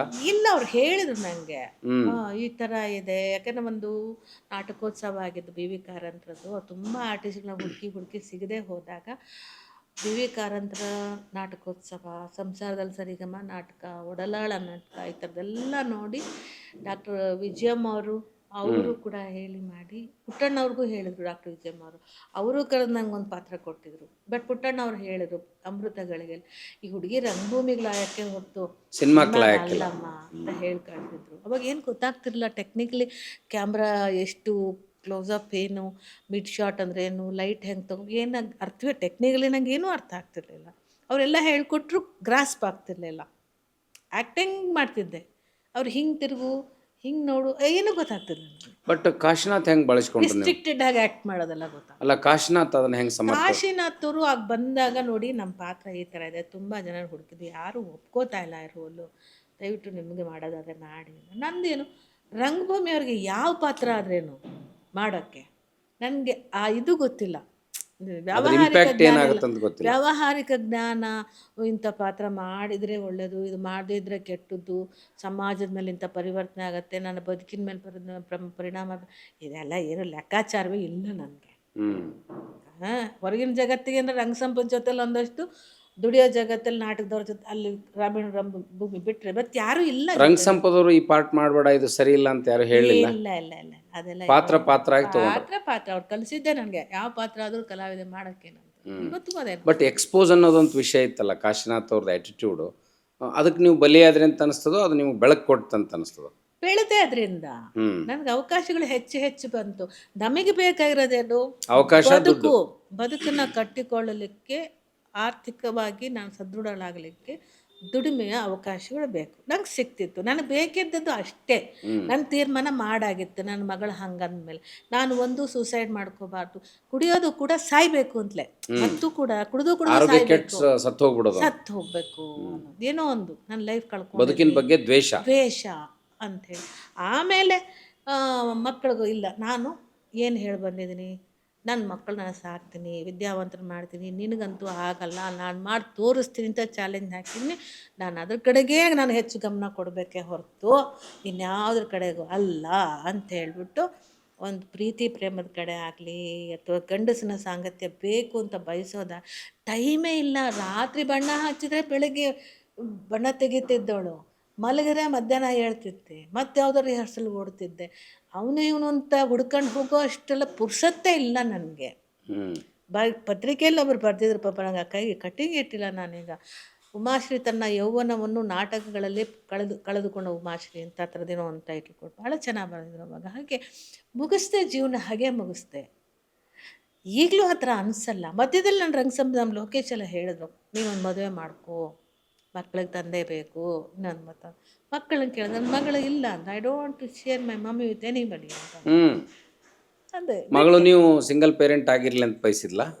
ಅವಳಿಗೆ ಅದೇನೋ ಅಮ್ಮನ ಮೇಲೆ ಪ್ರೀತಿ, ಯಾರು ಬೇಡ ನನಗೆ, ಇನ್ನೊಬ್ಬ ವ್ಯಕ್ತಿ ಬರೋದು ಬೇಡ. ಅವಳಿಗೆ ಅವ್ರ ಅಪ್ಪನ ಮೇಲೂ ಕೂಡ ಅವಳು ಅಷ್ಟು ಹಚ್ಕೋತಿಲ್ಲ. ನನ್ನ ಮಗ ಯಾವಾಗಾರು ಬಂದಾಗ ಹೋದಾಗ ಅವ್ರ ಮನೇಲಿ ಮಾತಾಡ್ತಿದ್ದೆ. ಅವಳು ನಮ್ಮ ಅತ್ತೆ ಮನೆಗೆ ಹೋದಾಗ ಇವಳು ಅಪ್ಪಿ ಸಾಯೋವರೆಗೂ ಅವ್ರ ಜೊತೆಲಿ ಮುಖ ಕೊಟ್ಟು ಮಾತಾಡಿಲ್ಲ. ಅನ್ಯಾಯ ಮಾಡಿಬಿಟ್ಟಿದ್ದ ಅನ್ನೋದು ತಿಳುವಳಿಕೆ ಜಾಸ್ತಿ ಇತ್ತಲ್ಲ ಮಗಳಿಗೆ. ತಂದೆ ಕಂಡ್ರೆ ಅವಳಿಗೆ ಅಷ್ಟು ಸೇರ್ತಿರ್ಲಿಲ್ಲ. ಮತ್ತೆ ಕೊನೆ ಕಾಲದವರೆಗೂ ಕುಡ್ದಿದ್ದೆ. ಅವರು ಮೊನ್ನೆ ಹೋದ ವರ್ಷ ತೀರ್ಕೊಂಡ್ರು ಕೂಡ ಕೊನೆ ಕಾಲದವರೆಗೂ ಕುಡ್ದಿದ್ದೆ ಅವರು. ಅವನು ನೀವು ಕ್ಲಿಕ್ ಆದಮೇಲೆ ಬೆಳೆದ್ಮೇಲೆ ರಿಯಾಕ್ಷನ್ ಏನಿತ್ತು? ನೀವು ವಾಪಸ್ ಬರಲಿ ಅಂತ ಇತ್ತ ಮನುಷ್ಯನಿಗೆ? ಅದಾದಮೇಲೆ ಗಂಡು ಮಗು ಹುಟ್ಟಿದ ಮೇಲೆ ಒಂದು ದಿವಸ ಬಂದು ಸಾರಿ ಹೇಳಿ, ಆಮೇಲೆ ಅಚ್ಚೆ ಹಾಕ್ಸ್ಕೊಂಡು ಉಮಾದೇವಿ ಅಂತ ಅದೆಲ್ಲ ತೋರಿಸಿ ಮಾಡಿ, ಇಲ್ಲ ನಾನು ಇನ್ಮೇಲೆ ಸರಿಯಾಗಿರ್ತೀನಿ ಅದು ಇದು. ನಾನು ಅಷ್ಟರಲ್ಲಿ ನನ್ನ ದಾರಿ ಮುಂದೆ ಹೊರಟೋಗಿತ್ತು ಕಲಾವಿದೆ. ಯಾಕೆ ಬಂದಿರಬೇಕು ಅವನು? ದುಡ್ಡಿನ ಆಸೆಗೆ ಬಂದಿರಬೇಕಾ ಅಥವಾ ಬದುಕು ಕೊಡ್ಬೇಕು ಅನ್ನೋ ಉದ್ದೇಶ ಇತ್ತು? ನಿಜವಾಗ್ಲೂ ಬಂದಿರ್ಬೋದೇನೋ ಗೊತ್ತಿಲ್ಲ. ಮತ್ತೆ ಕ್ಷಮಿಸಬಹುದಾಗಿತ್ತಲ್ಲ. ನಿಮಗೆ ಯಾವಾಗ ಬೇರೆ ಗಂಡಸ್ ಬ್ಯಾಡ್ ಅಂದ್ಮೇಲೆ ಆ ಮನುಷ್ಯನ ಕ್ಷಮಿಸಿ ಸರಿ ಮಾಡ್ಕೋಬಹುದಾಗಿತ್ತು. ನಾನು ಮಾನಸಿಕವಾಗಿ ದೈಹಿಕವಾಗಿ ಆತನನ್ನ ತೆಗ್ದೇ ಬಿಟ್ಟಿದ್ದೆ ನಾನು. ನಂಗೆ ಆತ ಅದು ಹೆಣ್ಣಿಗೆ ಆ ಥರ ತಿರಸ್ಕಾರ ಬಂದ್ಮೇಲೆ ಇಂಪಾಸಿಬಲ್, ಬೇಕಾಗಿಲ್ಲ ಅಂತ ಅನಿಸ್ಬಿಡುತ್ತೆ. ಅಗತ್ಯನೇ ಇಲ್ಲ. ಮತ್ತೆ ಆ ಸೂಕ್ಷ್ಮತೆಯನ್ನ ಗಂಡ್ಸ್ ಅರ್ಥ ಮಾಡ್ಕೋಬೇಕಲ್ಲ. ಹೆಣ್ಣಿಗೆ ನಾನು ಒಂದ್ಸಲ ತಿರಸ್ಕಾರ ಭಾವ ಮೂಡದೆ ಇರೋಂಗೆ ನನಗೊಂದು ಜವಾಬ್ದಾರಿ ಇರ್ಬೇಕನ್ನುವಂಥ ಭಾವನೆ ಆ ಗಂಡಿಗೆ ಈ ಸಮಾಜದಲ್ಲಿ ಇಲ್ಲ ಅಂತೀರಿ? ಬಂದಿರ್ಬೋದೇನೋ. ನಾನಂತೂ ವರ್ಜ್ಯ, ನಾನು ಬೇಡ ಅಂತ ತೀರ್ಮಾನ ಮಾಡಿಬಿಟ್ಟಿದ್ದೆ. ಬಿಕಾಸ್ ನಾನು ಅವರನ್ನು ಬಿಟ್ಟಾಗ 76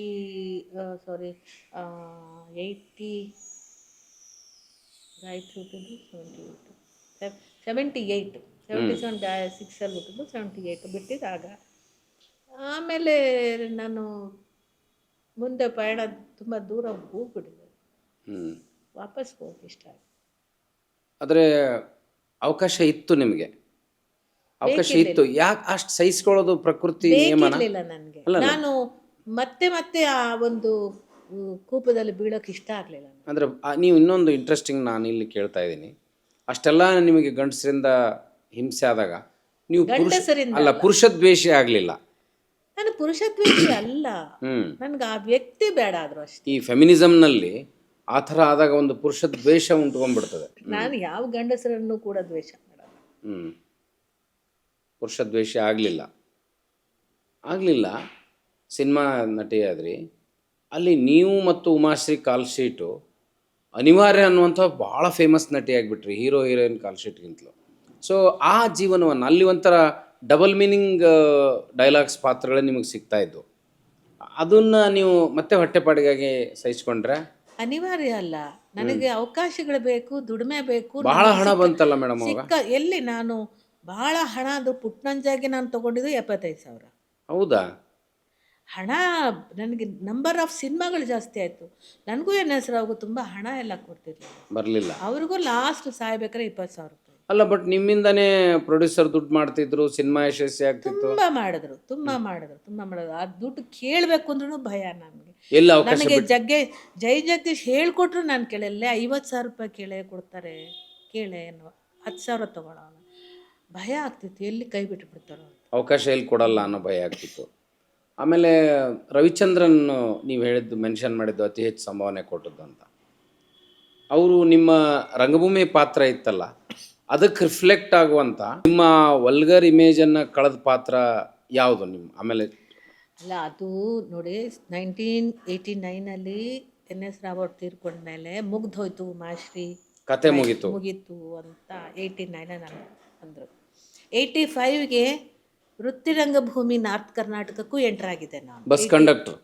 85 ದಾವಣಗೆರೆಯಿಂದ. 85ಇಂದ 2005 2003ವರೆಗೂ ನಾನು ವೃತ್ತಿರಂಗದಲ್ಲಿ ಕೆಲಸ ಮಾಡಿದ್ದೀನಿ. ಇದರ ಮಧ್ಯೆ 89ನಲ್ಲಿ ಅವ್ರು ತೀರ್ಕೊಂಡ ತಕ್ಷಣ ಅವಳದು ಮುಗೀತಿನ್ನ ಹ್ಞೂ ಅಂತ 1 ವರ್ಷ ಯಾರು ಕರೀಲಿಲ್ಲ ನನ್ನ ಸಿನಿಮಾ. ಹಂಗೆ ಬ್ರ್ಯಾಂಡ್ ಮಾಡಿಬಿಟ್ಟಿದ್ರಲ್ಲ NS ರಾವ್ ನಿಮ್ಮನ್ನು. ಆಗ ನಾನು ಹೆಚ್ಚು ವೃತ್ತಿ ರಂಗಭೂಮಿ ನಾಟಕಗಳಲ್ಲಿ ಇಡೀ ವರ್ಷ ಅಲ್ಲೇ ದುಡಿತಿದ್ದೆ. ಇಲ್ಲಿ ಮತ್ತೆ ನನಗೆ ಕಾಮಿಡಿ ರೋಲ್ ಸಿಕ್ಕಿದ್ದು ಸಾಯಿ ಪ್ರಕಾಶ್ ಅವ್ರದ್ದು, ಗೋಲ್ಮಾಲ್ ರಾಧಾಕೃಷ್ಣ. ಯಾರು ಜೋಡಿ ಯಾರು? ಸಿಹಿ ಕಹಿ ಚಂದ್ರು. ಸಿಹಿ ಕಹಿ ಚಂದ್ರು. ಸೊ ತುಂಬ ಸಕ್ಸಸ್ ಆಯಿತು. ಅದಾದಮೇಲೆ ನಾನು ಹೇಳಿದೆ, ನಾನು ಡಬಲ್ ಮೀನಿಂಗ್ ಎಲ್ಲ ಮಾತಾಡೋಣ, ಕಾಮಿಡಿ ಇದ್ರೆ ಕಾಮಿಡಿ ಮಾಡ್ತೀನಿ ನಾನು, ಅದೇ ಡಬಲ್ ಮೀನಿಂಗ್ ಮಾತಾಡೋಣ. ಅಲ್ಲಿ ಒಂದು ಚೇಂಜ್ ನಾನು ಅವಾಗ ನೋಡಿ, ಸಿನಿಮಾದಲ್ಲಿ ಒಂದು ನಾವು ನಿಂತು ನಂಗೆ ಇದು ಬೇಕು ಬೇಡ ನಾನು ಮಾಡಲ್ಲ ಡಿಮಾಂಡ್ ಮಾಡೋ ಸ್ಟೇಜಿಗೆ ಬರಬೇಕಾದ್ರೆ it takes its own time. ನಾವು ನಮ್ಮ ಕಾಲು ಊರ್ಬೇಕಲ್ಲಿ, ಊರಿ ಪ್ರೂವ್ ಮಾಡಬೇಕು ವಾಟ್ ವಿ ಆರ್, ಇನ್ವಿಟಬಲ್ ಅನಿಸ್ಬೇಕು ಅವ್ರಿಗೆ. ಸೊ ಹಿಡಿಯುತ್ತೆ. ಹಂಗೆ ಕೊಟ್ಟರು ಅವರು ಕಾಮಿಡಿ. ಮತ್ತು ಸಿ ಕೈ ಚಂದ್ರು ಜೋಡಿ ತುಂಬ ಕಾಮಿಡಿ, ತುಂಬ ಒಳ್ಳೆ ಸಿನಿಮಾಗಳು ಬಂದವು. ಆಮೇಲೆ ಮುಖ್ಯಮಂತ್ರಿ ಚಂದ್ರು, ಮೈಸೂರು ಲೋಕೇಶು, ಸಿಹಿ ಕೈ ಚಂದ್ರು, ಹಾಗೆ ಒಬ್ಬೊಬ್ರು ಬೇರೆ ಬೇರೆ ಕಾಮಿಡಿಯನ್ಸ್ ಜೊತೆ ಮಾಡಿದ್ವಿ. ಆಮೇಲೆ ಯಾರು ಕಾಮಿಡಿಯನ್ಸ್ ಎಲ್ಲ ಸೋಲೋ ಕಾಮಿಡಿಯನ್ ಆಗೂ ಬಂದು. ಓ, ನೀವು ಎಸ್ ನಾರಾಯಣ್ ಸಿನಿಮಾದಲ್ಲಿ ಸೋಲೋ ಕಾಮಿಡಿಯನ್ ಆಗಿ ಆ ಅಭಿನಯ ಇದೆಯಲ್ಲ, ನಿಮಗೆ ಹಂಗೆ ಸಿನಿಮಾದಲ್ಲಿ ನಿಮ್ಮ ಪ್ರತಿಭೆಗೆ ಸರಿಯಾದ ಎಕ್ಸ್ಪೋಜರ್ ಸಿಕ್ಕ ಪಾತ್ರ ಅಂತ ಎಲ್ಲ ಇರುತ್ತೆ, ಯಾವ್ದು ಅನ್ನಿಸ್ತು? ನನಗೇನು ತುಂಬ ದೊಡ್ಡ ಪ್ರತಿಭೆ ಅಂತ ನಿಮ್ಮಂಥವ್ರು ಹೇಳಬೇಕು, ಜನ ಹೇಳಬೇಕು ಅಷ್ಟೇ. ಬಟ್ ನನಗೆ ಇನ್ನೂ ಏನೇನೇನೋ ಮಾಡೋ ಶಕ್ತಿ ಇದೆ, ನನಗಿನ್ನೂ ಏನೆಲ್ಲ ತುಂಬ ಮಾಡಬಲ್ಲೆ ನಾನು. ನನಗಿನ್ನೂ ಅಂಥ ಅವಕಾಶಗಳು ಸಿಕ್ಕಿಲ್ಲ ಅನ್ಸುತ್ತೆ. ಅಲ್ಲ, ಅದು ರವಿಚಂದ್ರನ್ ಮೂವಿಲಿ ಆ ಪಾತ್ರ ನನಗೆ ಒಡಲಾಳ ನಾಟಕದ ಸ್ವಲ್ಪ ಭಾಗವನ್ನು ನಾನು ಅದರಲ್ಲಿ ಹಾಕಿದೆ. ಅದು ಫಸ್ಟು ಒಂದು ಅಮ್ಮನ ಪಾತ್ರ ಮಾಡಿದ್ದೆ ಇದರಲ್ಲಿ, ಸಿನಿಮಾದಲ್ಲಿ, ಸಾಯಿ ಪ್ರಕಾಶ್ ಅವ್ರ ಸಿನಿಮಾದಲ್ಲಿ. ನಮ್ಮ ಬಿ ಸುರೇಶ ಇದನ್ನು ಬರೆದಿದ್ದ ಸ್ಕ್ರಿಪ್ಟ್, ಡೈಲಾಗ್. ಅವರು ಸಜೆಸ್ಟ್ ಮಾಡಿದಾಗ ರವಿ ಒಪ್ಪಿರಲಿಲ್ಲಂತೆ ಫಸ್ಟ್. ಆಮೇಲೆ ಇಲ್ಲ ಮಾಡ್ತಾಳೆ, ನೀವು ಮಾಡಿಸಿ, ಯಾಕಂದ್ರೆ ಅವನು ರಂಗಭೂಮಿಯಿಂದ ಬಂದವನು, ಒಡಲಾಳೆಲ್ಲ ನೋಡಿದ್ರು. ಆದರೂ ಕಮಿಡಿಯನ್ನ ತಂದಂಥ ಸೀರಿಯಸ್ ರೋಲ್ಗೆ ಹಾಕೋದು ರವಿಗೆ ಒಂದು ಸ್ವಲ್ಪ ರಿಸ್ಕ್ ಫ್ಯಾಕ್ಟ್ರು. ಹೆಂಗೆ ಬರುತ್ತೋ, ಏನು ಮಾಡ್ತಾವೋ, ಹೆಂಗೆ ಹುಡುಗ ಇರೋ ಬ್ರ್ಯಾಂಡೇ ಬೇರೆ ಅಂತ ಅಂದ್ಬಿಟ್ಟು ಆಮೇಲೆ ಬಂದು ಮೇಕಪ್ ಟೆಸ್ಟ್ ಮಾಡಿ ಶೂಟಿಂಗ್ ಮಾಡೋಕ್ಕೆ ಶುರು ಮಾಡಿದೆ. ಅವನಿಗೆ ಕಾನ್ಫಿಡೆನ್ಸ್. ಯಾಕಂದ್ರೆ ನಿಮಗೆ ಸಿನಿಮಾದಲ್ಲಿ ಕಾಮಿಡಿಯನ್ ಇಮೇಜು, ಅದು ರಂಗಭೂಮಿಯಲ್ಲಿ ನಿಮಗೆ ಸಾಕವನ್ ಇಮೇಜ್. ಹವ್ಯಾಸಿ ರಂಗಭೂಮಿಲಿ ಒಳ್ಳೆ ಪಾತ್ರಗಳು ಮಾಡ್ತಿದ್ದೆ. ಹವ್ಯಾಸಿ ರಂಗಭೂಮಿಲೆಲ್ಲ ಸಿನಿಮಾಗೆ ಹೋಗಿ ಹಾಳಾಗೋಯ್ತು ಈ ಪ್ರತಿಭೆ ಅಂತ ಅವ್ರು ಮಾತಾಡ್ತಾರೆ. ಇಲ್ಲಿ ವೃತ್ತಿ ರಂಗಭೂಮಿ ನಿಮ್ಗೆ ಆರ್ಥಿಕವಾಗಿ ಕೈ ಹಿಡಿತು, ಆದರೆ ನಿಮಗೆ ಗೊತ್ತಿತ್ತು ನೀವು ಅನಿವಾರ್ಯವಾಗಿ ಜರ್ನಿಯಲ್ಲಿದ್ದೀರಿ ಅಂತ. ಸಿನಿಮಾ ಅಷ್ಟು ಕೈ ಹಿಡಿದು ಕೊಡಬೇಕಾದ ಸಂಭಾವನೆ ಕೊಡಲಿಲ್ಲ. ಆಮೇಲೆ ಎಲ್ಲೋ ಬಂತು. ಆಮೇಲೆ ಡಿಮಾಂಡ್ ಮಾಡೋ ಸ್ಟೇಜ್ ಯಾವಾಗ ತಲುಪಿದ್ರಿ ನೀವು? ರವಿಚಂದ್ರನ್ ಅವರು ಆ ಪಾತ್ರ ಕೊಟ್ಟಮೇಲೆ ಐ ಥಿಂಕ್ 2005 ಮೇಲೇನೆ ನಾನು ಡಿಮಾಂಡ್ ಮಾಡೋ ಲೆವೆಲ್ಗೆ ಎಸ್ ನಾರಾಯಣ್ ಸೋಲೋ ಕಾಮಿಡಿಯನ್ ಇತ್ತಲ್ಲ, 3, 4, 5 ಅವಾಗಿಂದನೇ ಸ್ವಲ್ಪ ದುಡ್ಡು ನೋಡೋಕ್ಕೆ. ಇಷ್ಟು ಸಿನಿಮಾಗಳಲ್ಲಿ ಪಾತ್ರ ಮಾಡಿದ್ರಿ, ದುಡ್ಡು ಬಂತು. ಆದರೆ ನೀವು ಯಾವತ್ತೂ ಏನಾದರೂ ದೊಡ್ಡ ವ್ಯಕ್ತಿ ಆಗ್ತೀನಿ, ಒಂದು ಕಡೆ ಕಲಾವಿದೆಯಾಗಿ ನೀವು ಕಲಾ ದೇವತೆ ಅಂತಲೇ ನಾನು ಕರಿಬೋದು. You have accepted all kind of characters. ಆ ಗೌರವ ಸರಿಯಾಗಿ ರಂಗಭೂಮಿ ತಿಳ್ಕೊಂಡವ್ರಿಗೆ, ಸರಿಯಾಗಿ ನಿಮ್ಮ ಸ್ವಭಾವನ ಅರ್ಥ ಮಾಡ್ಕೊಂಡವ್ರಿಗೆ ಅರ್ಥ ಆಗುತ್ತೆ. ಬಟ್ ಅನಿರೀಕ್ಷಿತವಾಗಿ ರಾಜಕೀಯ ಪ್ರವೇಶ ಬಂತಲ್ಲ,